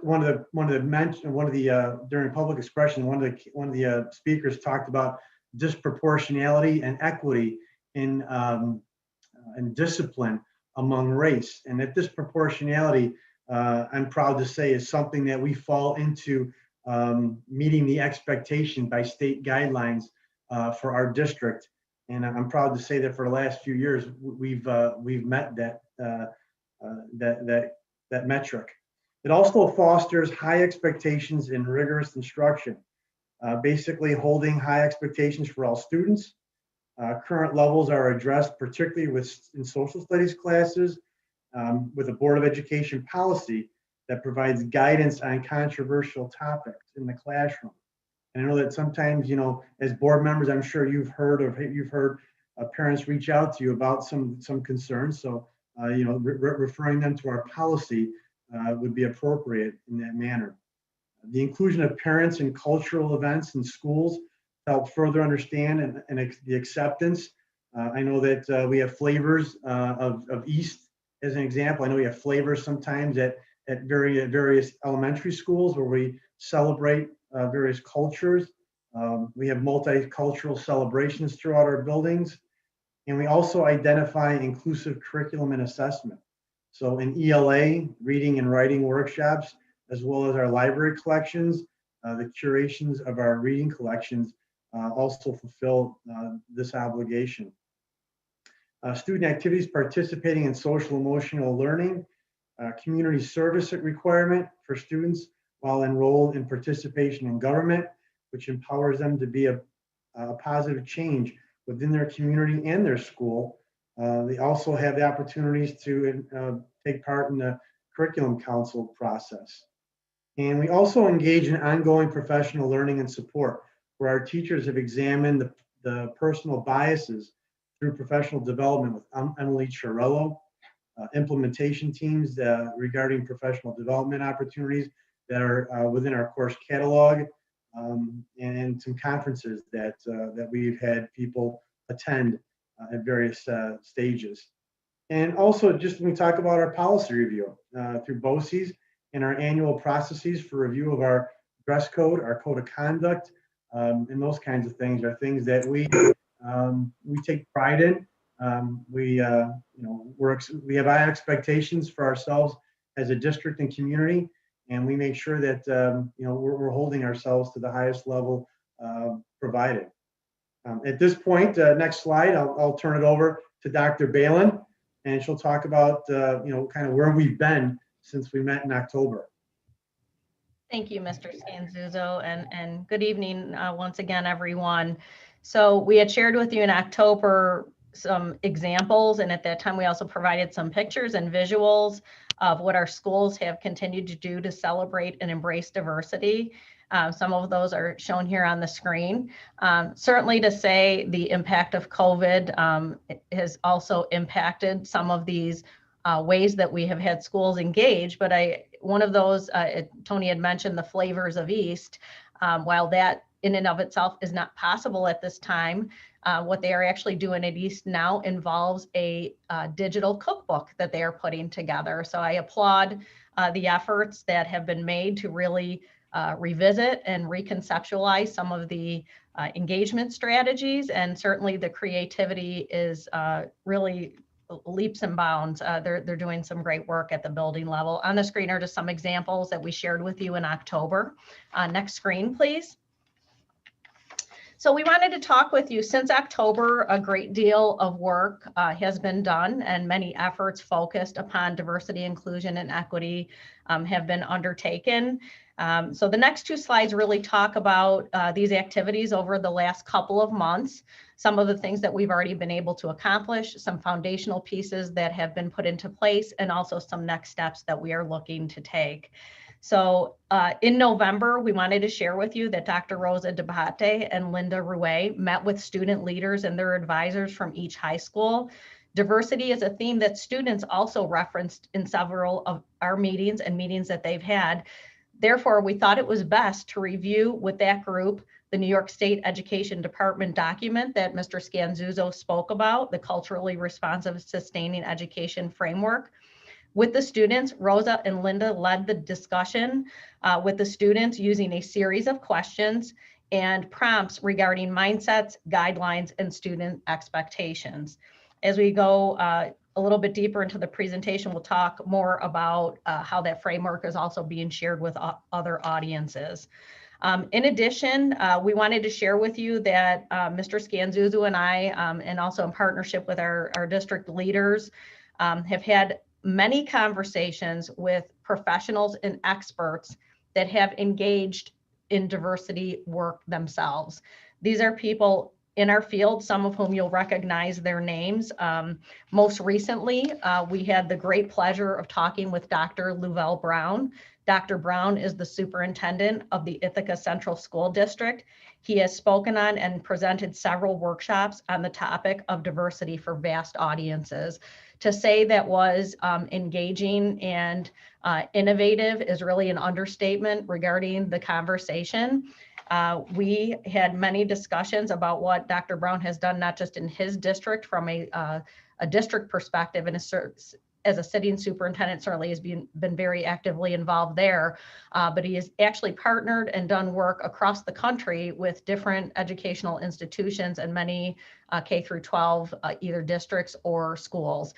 So we are going to talk with you about some of the actions we want to actually involve Dr. Brown in here in the district in a few minutes, but I wanted to talk a little bit more about some of the individuals with whom we've had the pleasure of speaking. One of the other individuals was a actually new hire at Canisius College. It is a new position. They established an associate dean for diversity and inclusion in their Office of Diversity and Inclusion. And they have undertaken a tremendous effort that really spans a great deal of, as Tony mentioned, the inclusive nature of the definition itself, things that they would like to do on the college campus and within the college setting, but much of which, again, there are certainly carries over into K through 12 institutions. Dr. Fatima Rodriguez Johnson is their associate dean. Again, having engaged in this conversation with her, I believe it was at least an hour and a half, if I remember correctly, about the duration. She spoke with us about some of the actions that they've taken. This includes their statements on diversity and inclusion, their identity, and what they'd like to see as far as their vision and mission coming to life as an advocate for all students of all abilities, identities, life experiences, and perspectives. Creating a culture of acceptance and awareness, learning, respect, and understanding in and out of the classroom, pursuing academic excellence through a curriculum of diverse ideas and vibrant interpersonal classroom experience that challenge individuals to grow. Certainly a safe and welcoming experiences that encourage questioning and discussion, and removing barriers to success for all members of the school community. And last but not least, developing lifelong learners who contribute to the diversity of our global society. Another individual with whom we had the pleasure of speaking has actually done extensive work in K through 12 settings. We became familiar with Natalie McGee through her work through some certain New York State BOCES through which she has worked and connected with the districts and schools. She is an experienced educational coach and facilitator who taught in the public school setting, and she is an expert in facilitating professional learning, organizational development, and combining research-based strategies and practical applications to customize learning based on the unique needs of the organization. So certainly those folks have lent a lot of expertise. The one conversation, honestly, when all was said and done, that also had a tremendous influence and impact on some of our thinking was with Gail, excuse me for a minute, Gail Cruz Robinson, who is with the National Seed Project. You may be familiar, or hopefully as a result of the information being shared, our audience can become more familiar with this project, which is an acronym for Seeking Educational Equity and Diversity through Wellesley College in Massachusetts. The history of this organization actually goes back nearly 4 decades. And one of the founders of the organization is actually one of the co-authors of the piece that we shared with you in October with curriculum as windows and mirrors. You may have remembered that we shared some quotes from that piece with you. Very profound and very meaningful to us. More than 3,000 educators, parents, and community leaders from most states at this point, 42 states, the District of Columbia, as well as other countries, have been involved with SEED in their work over the last 4 decades. What their focus is a systematic approach. I recall some of the comments made by some of the speakers earlier about conversation, respecting the voices that we have as well as the voices of others, and that is at the very heart of the work that this organization does. The authenticity, the structure, the tools, and the resources are really focused on learning collectively and experientially. And really it's unity that is sought, not imposing or blaming others or certainly having any antagonistic components to it. So using personal reflection and testimony, and really joining together as individuals and as members of community is really the focus of what SEED is all about. So as far as our first bullet on the slide, really that encompasses to date our past 2 months of conversations with these professionals and experts. Internally, as far as our framework efforts have been represented, we have done quite a lot in the last few months. Work has been done with assistant principals and many of our district administrators, namely our instructional specialists. This week, on Thursday, we will be meeting with members of our administrative council. This is all administrators at the district and building levels, and we are taking a deep collective dive into the framework. We are going to be having a facilitated discussion. That's actually one of our first agenda items at Thursday morning's meeting. And we are also planning for joint efforts between Linda Rouet, our instructional specialist for professional development, and building principals to bring the sustaining framework dialogue to the building level at each one of our 13 meetings. So we are hoping to utilize a faculty meeting structure to be giving us some time to actually, again, take a deep, hard look at what that document speaks to and ways that it can influence our next steps. In addition, our mentors will also all be involved in this work as well. I will ask Mr. Scanzuzzo, while we're on the topic of bringing information to people, if I could just skip one bullet ahead here and talk a little bit about the UB Institute for Trauma and Trauma-Informed Care. Tony, you mentioned this earlier. I would just invite you, if you would please talk a little bit more about the alignment of this work and the collaboration with UB.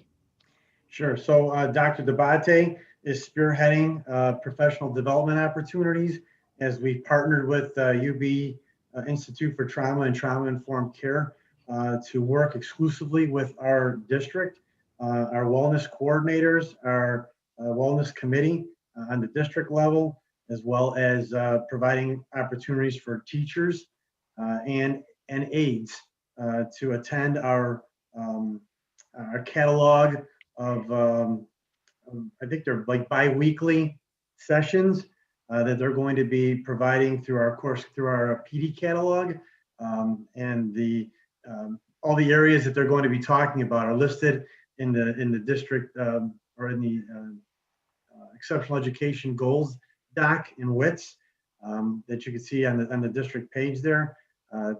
It's going to be very informative. I think it's going to be up to date and current based on what kids are talking or feeling right now with isolation, anxiety, just the ways to cope with it, our own well-being, strategic kind of sessions and strategies that we can adopt on a daily basis to put us in a better mental state of mind.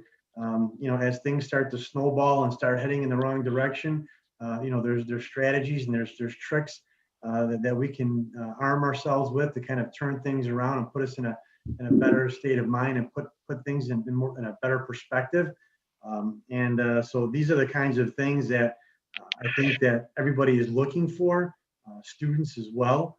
So as our faculty and staff get trained in these opportunities, they'll share them with their students at the various levels, and really make this part of our strategic plan moving forward, and really make it part of our culture and fabric of the district, which is really something that's going to be a major undertaking. We recognize that it does not happen overnight, and this is really something that we need to really encourage people to be a part of, yet not force them to be a part of it. And that's a major kind of thread that connected all the speakers that we talked to. We basically interviewed them in the success of running a program in an organization, based on what it is in a committee that we that we like to see done within our district. And it's really about getting everybody in the right frame of mind to be a part of something that's truly part of who they are and what they really care about. So that's really what we're aiming for. Thank you, Mr. Scanzuzzo. And I want to take us back to, I believe, a comment that was made earlier this evening by Dr. McCleary when she was speaking about the board's update with regard to diversity. I think it is really important, as Mr. Scanzuzzo also just said, is that we recognize this as a continual effort. It really is something that we're aiming for to be deep and impactful and have a lasting impression. With that in mind, we thought it important, given the commitment that we are really making to this effort, is that information and gathering, or at least the initial information gathering and research, will help to inform our next steps to make this meaningful, thoughtful, and appropriate. We also asked them in all regards, with anyone with whom we spoke, what are some of the things you would recognize that are challenges or things that you would guard against? What lessons have been learned? So we are really undertaking this, I would say, in the most sincere manner that we could. With that being said, we certainly will continue our professional development that we've had, because as we shared with you our last session, there's a lot that has been done. But we want to go at this time, if we could, to our next slide to talk with you about some of the efforts that we see moving forward.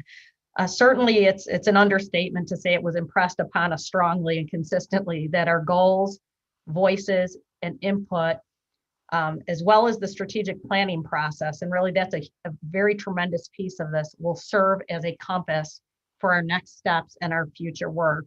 While we will continue to offer the learning opportunities that we have had in place focused on diversity, inclusion, and equity, these have been classes and conferences and other learning opportunities. We are intending to have Ms. McGee be part of our PD catalog for staff, and Tony has mentioned the UB work to you. In addition, we are going to plan to partner with Dr. Brown so that he could bring his experiences to our district and help us take our next steps, beginning with our administrators. And based on our discussion with Gail Cruz Robinson from SEED, it is our intent to pursue applications for inclusion in this summer, high quality, high caliber program with an implementation focus, keeping in mind that this is a rigorous process of application and selection by the organization. We have recently have shared with us the application process and the application itself. It is an effort in and of itself to complete the application. There are several statements and essays that have to be articulated, and that is for every person that's involved or intending to be involved in that training. But what that would allow us to do is have professionally trained facilitators within the district who would in turn facilitate dialogue and professional learning groups within the district during the next school year. It would also result in some recommendations and further determinations regarding how to best continue our work and implement some of our next steps. We also have recently put in for attendance at a conference through through one of the BOCES, as I mentioned earlier, that's offering some of the training, and this is on culturally responsive teaching. So one of the questions we know that has been addressed to some degree to this point, we hope to give you some additional information this evening, is regarding a committee. And oftentimes, as we all know, part of our structure has been is that we initiate what we have called in many regards work groups focused upon topics of importance. In some respects, it's been more than appropriate to use that as a starting point. As you can see from the journey that we've already undertaken, a lot has been done to date, addressing these very important endeavors, and there is certainly more to do. So it is still our intent to convene a stakeholder group in a committee structure, because we do believe there will be further research, review, and discussion on these topics necessary from a multitude of perspectives as it relates to our organization.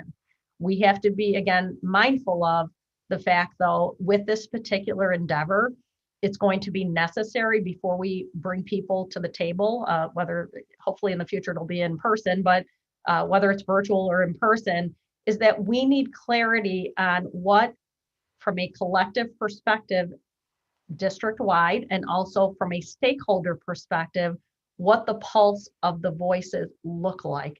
One of the things that each one of the individuals with whom we spoke talked about is really knowing the direction that we're heading. This is a vast and broad area. Just looking at the New York State document, you can see how many different aspects are covered just within that document alone. So we have to be very planful, very strategic, and very clear on where it is that we want to go. It would really be a disservice to this particular important, really topic that we have in front of us, this really important endeavor, as well as to our stakeholders if we come to the table not having some of this information in advance.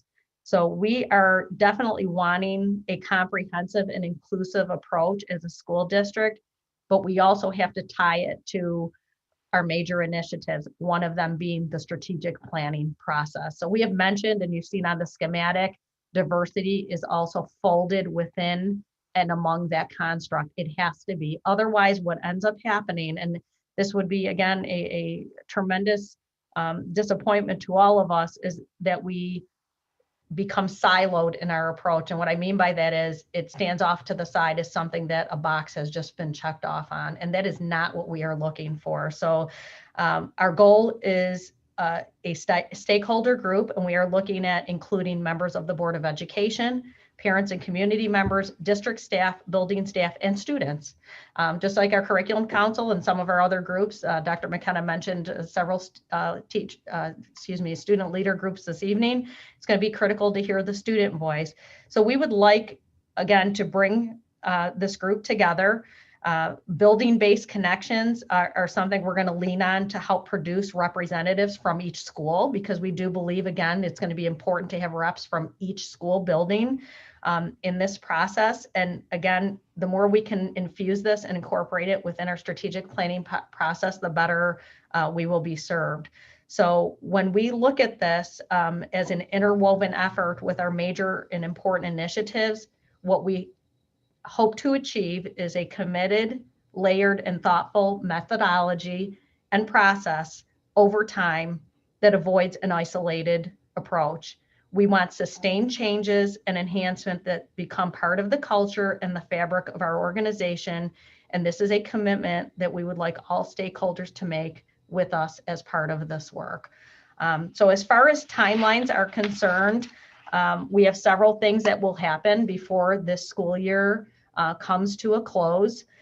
We've talked to you to a great deal about the professional learning. We will make our application to SEED to become part, our hope is, of that cohort.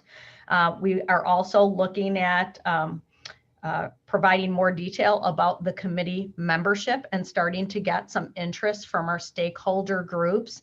And as we are commencing with our ongoing efforts over the next several months, we will have increased information at our disposal with regard to the direction that we will head. One of the things that we really have to give some thought about is how to best take a pulse of the stakeholder voices. There's several ways that can be done. Those may include things like focus groups. We may extend invitations to members of our school community.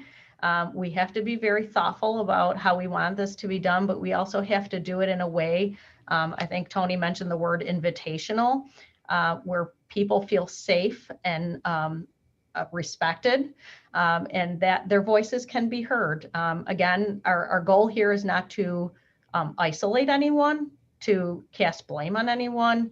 It's a learning opportunity for us all. So we really have to give some thought about this piece and how to best take the pulse. We certainly already know from the conversations that have unfolded with our internal audiences, as well as our parents, some of the things that they are asking about or want us to look at. So I do think we have some level of information already available to us. But we have to be respectful of the fact that there may be some voices out there that we still need to hear from and want to tap into and really look at a way to do that. Dr. Brown shared with us that he will be happy to share some of the approaches that he has been supporting or sharing or has become familiar with, so that we have some options to consider in this regard. So that is going to be some of the information you will hear about in a soon future update from us. But we are very proud of this work. We hope that what we've conveyed this evening is a demonstrated continued effort to really make this a meaningful part of what we do in the district. And I don't think we can say enough or stress enough that rushing to do something to be able to say that it has been done really will not serve us well to address this most important, really life-changing work that we are hoping will continue. So with that, we're going to conclude our comments. We are happy to take any comments or questions you have at this time. And we also plan, just as Dr. McKenna mentioned earlier, we want to provide you regular updates regarding the steps that we are taking along the way. So you will hear more from us moving ahead. Thank you again for the opportunity tonight to talk with all of you. Thank you. Thank you, Dr. Balin, and thank you, Mr. Scanzuzzo, for this report. There's so much that we could talk about. I know it's getting late, but I will open it up to any board members that want to make a comment or ask a question. And I just want to also just say thank you for all of this information. Words like deep and impactful, having it be the culture and the fabric, not just something that we check off of and stick on a shelf. It's a mindset, and it's needed. And it does take a lot of soul searching with windows and mirrors, but it's necessary work. And I look forward to being a part of it in the future. Any questions or comments from board members? Mr. Borenstein. Thank you, and thanks for that great presentation. This is a critically important area for our district. And I'm just wondering if there are any ways to establish DEI metrics in the plan that can be monitored over time to see how we're doing. I would definitely think there are absolutely ways, because we do want to monitor what progress is being made and also where further attention is necessary. So I think in our goal setting, just as we talked about with strategic planning, it's going to be important to identify our targets, our aims, and what we are hoping to accomplish. So I think Mr. Borenstein, your point is absolutely well taken and very appropriate to this work as well. We have really, actualizing our vision is what we need to do, and that has to be measurable as well. So I absolutely see that as part of our work moving forward. Yeah, the term climate survey came up often with people that we spoke with, and establishing a climate survey that could be put out systematically and giving people a voice to just kind of let them know where we think we're at, and we could be wrong. That survey gives us an indication of where our focus and trajectory needs to go and change, depending on the results you get back. Absolutely. Thank you so much. Does anyone else from the board wish to make a question or comment? Mrs. Van Zeist? Yes, I'm just going to make a really quick comment. As a couple months ago, Crystal and I had attended a couple of the diversity presentations through NSBA. Dr. Lovell Brown, I know that Dr. Balin, I spoke to you about really tapping into Dr. Lovell Brown because he was just phenomenal. I couldn't keep up with what I was writing from, the webinar I experienced with him. So I'm so pleased, Mr. Scanzuzzo and Dr. Balin, to hear all of the work you're doing. I appreciate it. We are grateful. And the partnerships that you've reached out to, because that shows that, again, we're being authentic here. We know that we have to take a deep dive into this. So by reaching out and being open to have people come in to really get down to the bottom and offer this PD, change mindsets, help us grow as a district with diversity and our inclusion is just awesome. So thank you very much. I'm excited to see the next steps in moving forward. Thanks. Thank you. It's what the district deserves. Absolutely. All right, I'm going to move on to our next item, which is our policy updates. I'm in the right spot. I think I am. Okay. Is there a motion for the first reading of revised policies 1330, appointments and designations by the Board of Education, 1620, annual organization meeting, 1640, absentee ballots, 5670, records management, and 7420, sports and athletic programs. Is there a motion for the first reading of those revised policies as presented? Thank you, Mr. Mecca. And Mr. Borenstein, second. Is there any discussion? This was just our first reading. Seeing no discussion, all in favor on the motion? Opposed? Abstentions? Motion carried unanimously. Thank you. Is there a motion now to table these revised policies 1330, 1620, 1640, 5670, and 7420 for a second reading and adoption at the February 9th regular board meeting? Thank you, Dr. McCleary as a first, Ms. Kazmarek-Bogner a second. On the motion, all in favor? Opposed? Abstentions? Motion carried unanimously. Thank you. Item 13 is finance. We will now have our budget development presentation. And Dr. McKenna, I turn it over to you and Mr. Matursky. I'll turn it right over to Mr. Matursky. Thank you, Dr. McKenna. Just wait a moment for the presentation to be shown. So this meeting is designated on our budget development calendar as the time when we begin to review the initial budget increases. As we all know, the program continuation expenses are going to be provided to you tonight. This is the initial presentation of those, and it occurs every January. And just as a reminder, those are expenses that we need to continue with the current programs. We will not be providing you with a program support report, which is what we have done in the past, which are items that we would like to consider for addition to the budget. So that will not be part of this year's budget development process. I also have provided you with an early 21-22 revenue estimate. And this has not really been done so in the past because we don't have some of the important information, state aid and the tax cap number. But in light of that, and in light of the financial circumstances that we are dealing with this year, I have provided an estimate, and I'll review how that was calculated and where that's going to take us when it looks like a full budget development process is unfolding. And then lastly, I alluded to last meeting in December that the district would be putting together a list, a non-prioritized list of mandatory and non-mandatory items. And so we'll be sharing that for the first time at today's meeting. So Deb, would you please transition to the next slide? So here is our program continuation expenses, and most of you have seen this report in the past.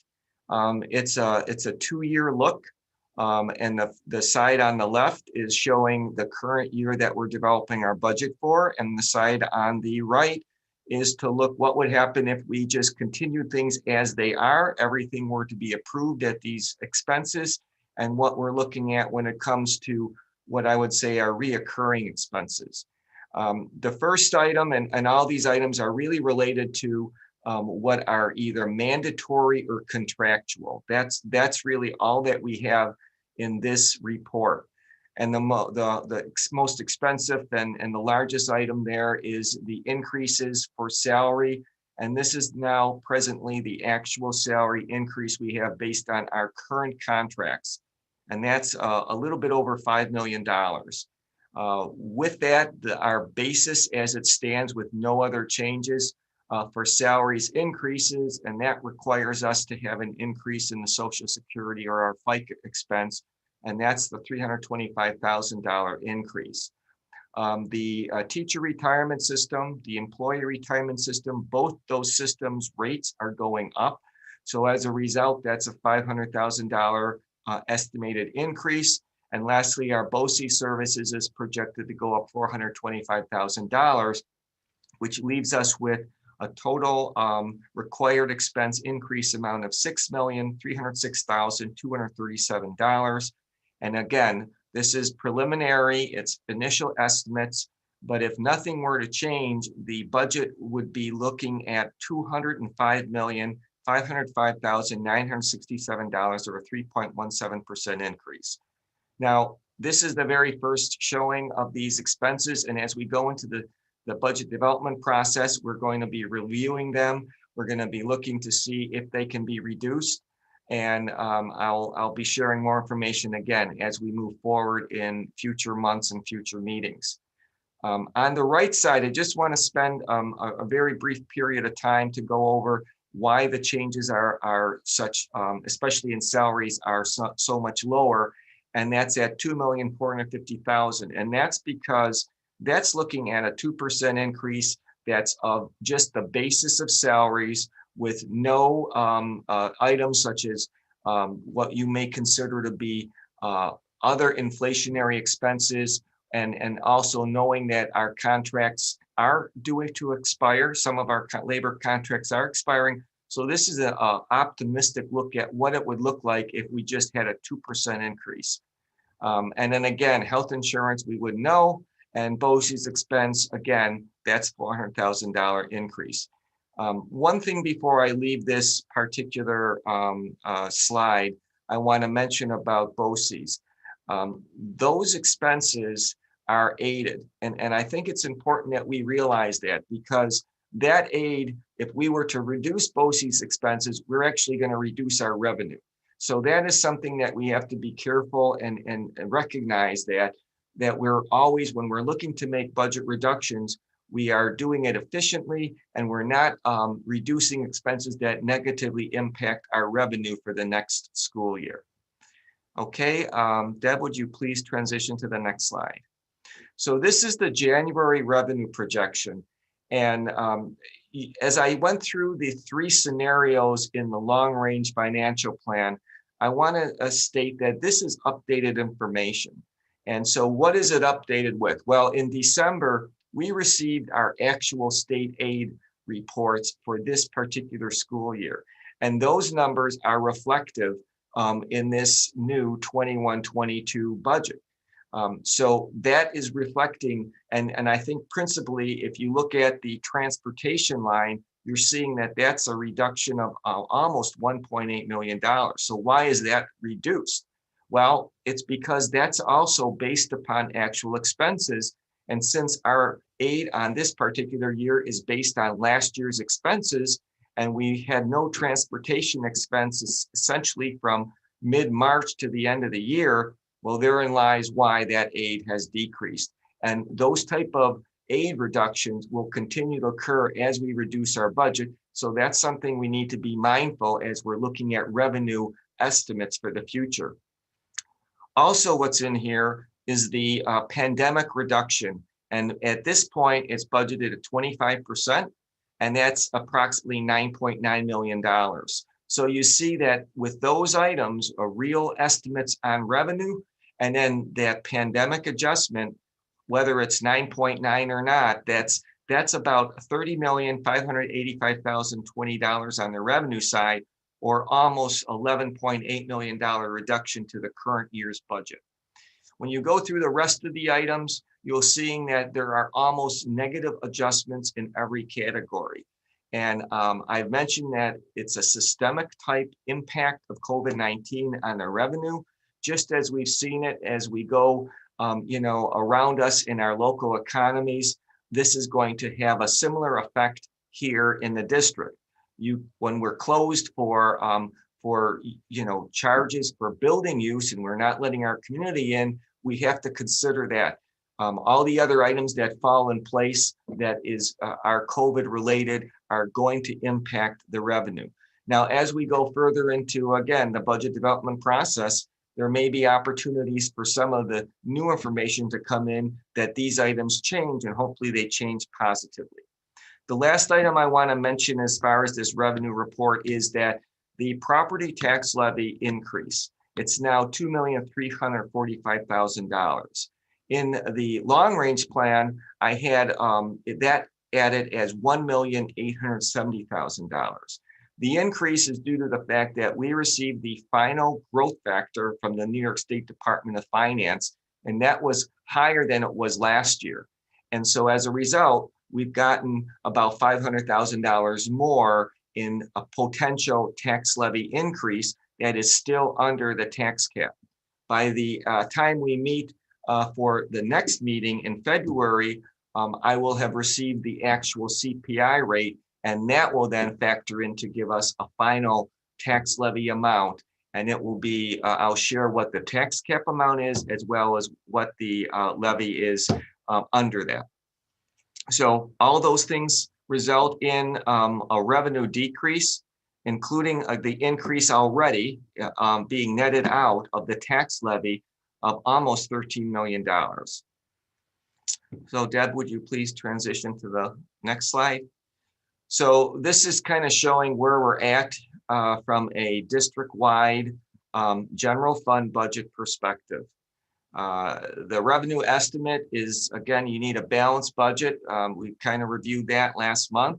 And so our balanced budget on the revenue side is $186,231,688. With the expense estimate as shown, and that includes, again, no reductions at all, no changes to those expenditure estimates, no retirements, all items like that. That's at the $205.5 million number. And if we were to be in that position with no changes, we would be looking at quite a large deficit of $19,274,279. But most importantly, this is a reference point. And what I want to certainly recommend is that this is a process that we have to go through this year. It's not something that we should take, a lot of concern in at this point, but we need to be concerned about where we're going and how we're moving forward with it, especially knowing that we don't have federal aid. We think we will be getting federal aid. We don't have information from the state on revenue. That may become more positive than what a 25% reduction is looking. So we have to consider that this is a point in time. And that's what I want to emphasize.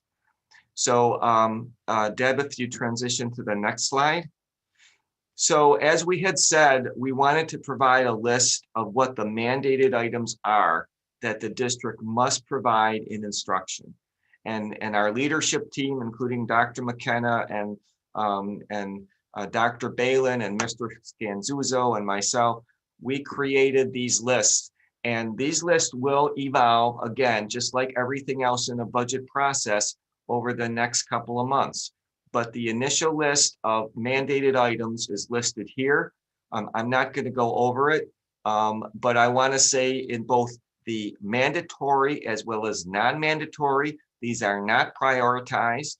When we get to looking at the non-mandatory, because you cannot make reductions in mandatory items, I want to emphasize that these are not being suggested to be removed or delete or cut at this point, but we have to put them on the list, and we have to be cognizant of what is in front of us as far as potential reductions.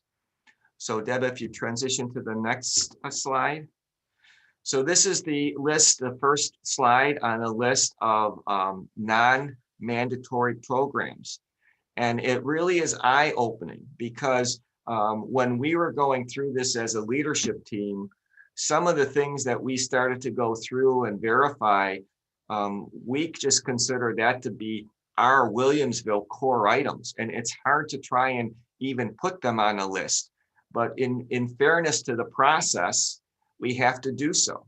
I mean, things like, increasing class size, eliminating summer school, eliminating kindergarten, reviewing and potentially eliminating assistant principal positions or other administrative positions, teacher aides, monitors, all of those items. No one wants to do any of that.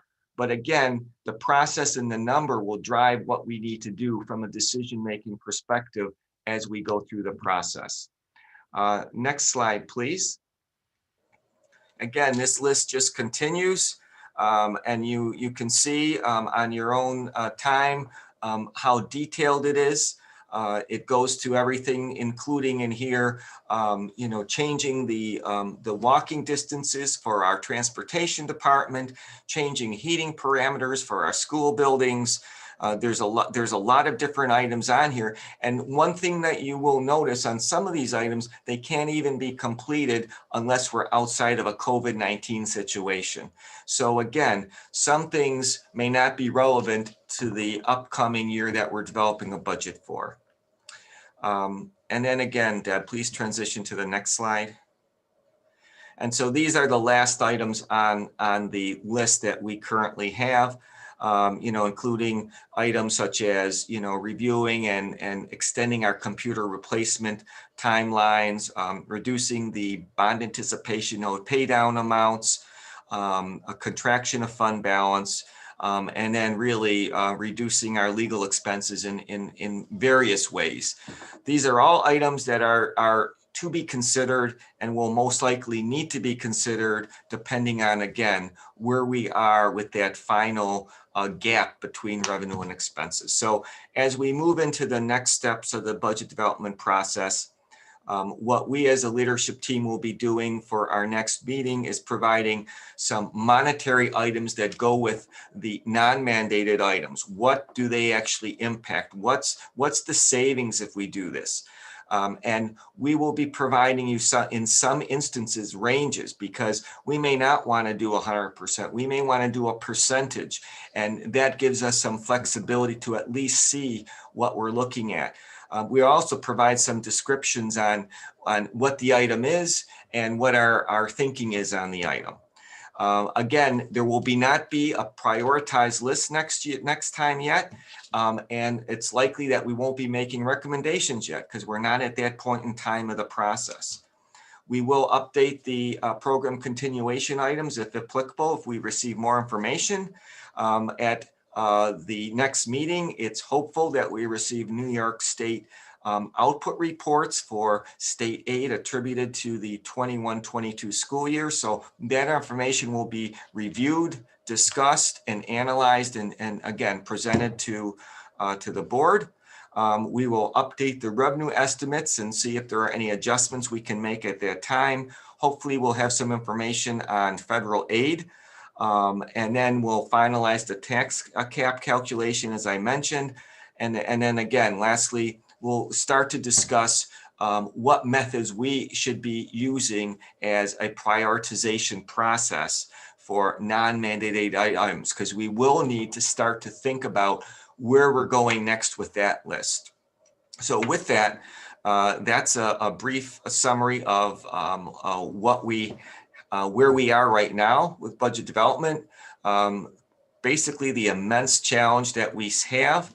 And yet at the same time, I want to reemphasize the fact that we cannot overreact at this time. We have to use a very detailed procedure to move forward, to wait to receive factual information from sources that we have yet to have heard from or received the information from, especially on the revenue side. Thank you very much, Mr. Matursky, for this thorough presentation. I think the most important piece of it for me is just hearing that it is a process and that it's going to, these numbers are going to continue to change each month. I appreciate the thoroughness. In addition to this presentation, which is available in board docs, you also provide a lot of information there on the CARES Act, on all of the expenses related to COVID, and I'm pointing at my other screen because I'm working off two computers. So I just appreciated that information as a board member, but I also know that we have a lot of community members who have been speaking month after month about budget concerns. So I just want to encourage anyone who's interested in understanding our budget development process and the impacts of some of these expenditures to please look closely at all of this information that you have provided. And it's very transparent and accessible. You don't need a password. You just you just click on it. It's all there for you. So I thank you for all of that, and for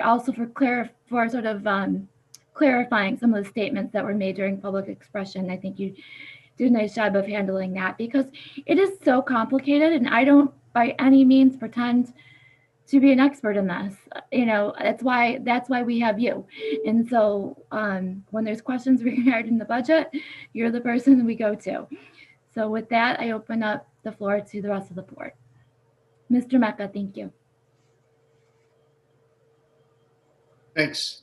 We're in the midst of a very serious fiscal crisis in the district, and it's a huge problem for us to try to tackle and solve. And I would really like to say that I appreciate the thinking that has gone into this and the process. I think it's just such clean and thoughtful, such a clean and thoughtful process that's taken us to this point. It just makes so much sense where we are. So I just have a couple of questions. I like the list of the non-mandated items. And, at this point in time, there are no sacred cows, so you have to throw it all on there, which I appreciate that you did. Will the board receive a copy of the costing out of the various items that you mentioned is going to happen? And will we receive a list of the prioritizations as we're going along and in the leadership team's thinking? Thanks. Yes, we will be sharing that with the board and the community at our next meeting.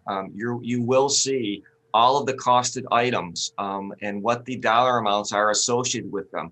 I know that some of the items on that list, we tried to put everything on it. Some of them have very small dollar amounts. I'll just give you one example. There's an item on there to say that we would eliminate the wellness program. Well, that's a $30,000 item. And to be perfectly honest, that's been deleted from the next presentation because that's not really that valuable when it comes to the big picture here. So we're making those type of reviews already. And that's why this is a work in process. But yes, you will be getting that. And then as a leadership team, when we discuss that prioritization, certainly Dr. McKenna will be sharing that process, as well as I will be supporting him on why we made those decisions. Thanks. Any other questions or comments from the board? Okay, thank you, Mr. Matursky, and we look forward to next month. All right, I'm going to combine items 13B and C in our agenda. So at this time, may I have a motion, please, to resolve to approve and adopt the district's annual Medicaid compliance program as listed in 13B, and approve the sale and disposal of district property as listed in 13C. Mrs. Beeger, thank you. Mrs. Van Zyl, second. Is there any discussion on either of those items? Seeing none, all in favor? Opposed? Abstentions? Motion carried unanimously. If you have any liaison reports, please send them to Mrs. Carey. The list of meeting dates are in board docs. Please note that a few meetings have been recently canceled. I know the North meeting was canceled this month, and I believe a few other unit meetings were canceled as well. Does anyone have any matters to discuss for items 15, legislative matters, or 16, curriculum? Seeing none. Item 17A, at this time, it is my pleasure to request a motion to approve the tenure recommendations for certified staff as presented. Thank you, Mr. Borenstein first and Dr. McClary second. Is there any discussion? For the record, I want to say that the board has had the opportunity to review this list previously, and we will now take our vote. On the motion to approve tenure as presented, all in favor?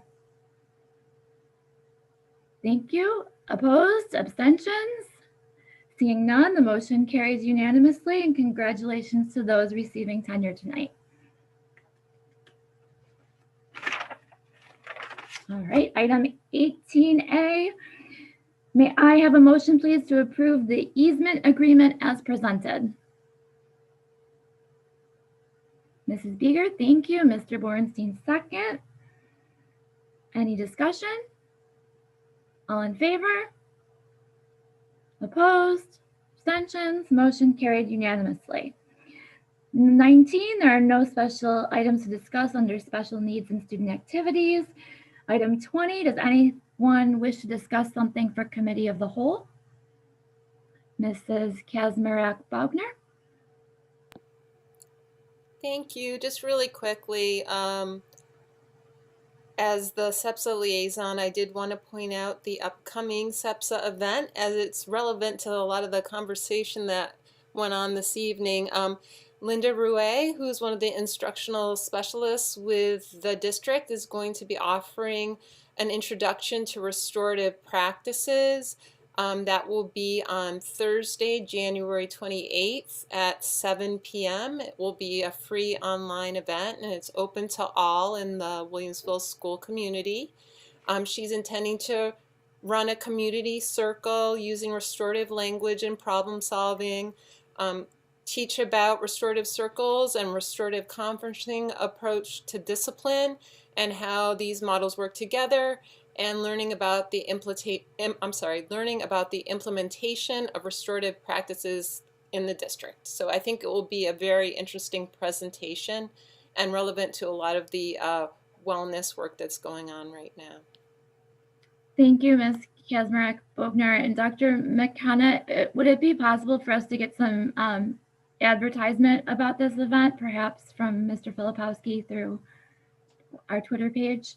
Yeah, we'll definitely discuss it. So yeah, we'll do what we can to get some advertisement out there, because I know it's going to be an excellent program. Right, and just so that those who are interested are able to get the Zoom link to be able to join it. So thank you. Any other items for committee of the whole? Does anyone wish to discuss anything for correspondence? Okay, we will now conduct our second public expression. So if anyone from our community wishes to speak, please go ahead and raise your emoji hand. I'm going to click on participants. I do not see any hands raised at this time. It looks like there's 5 attendees online. Teacher wait time. 3, 2, 1. Okay. All right. That concludes everything that we have on our agenda. So at our next scheduled board meeting, it will be February 9th. Is there a motion to adjourn the regular board meeting? Mr. LeMay, thank you. Mrs. Beeger, second. Any discussion? All in favor? Opposed? Motion carried unanimously. Thank you, everyone. Stay safe and be well. Good night.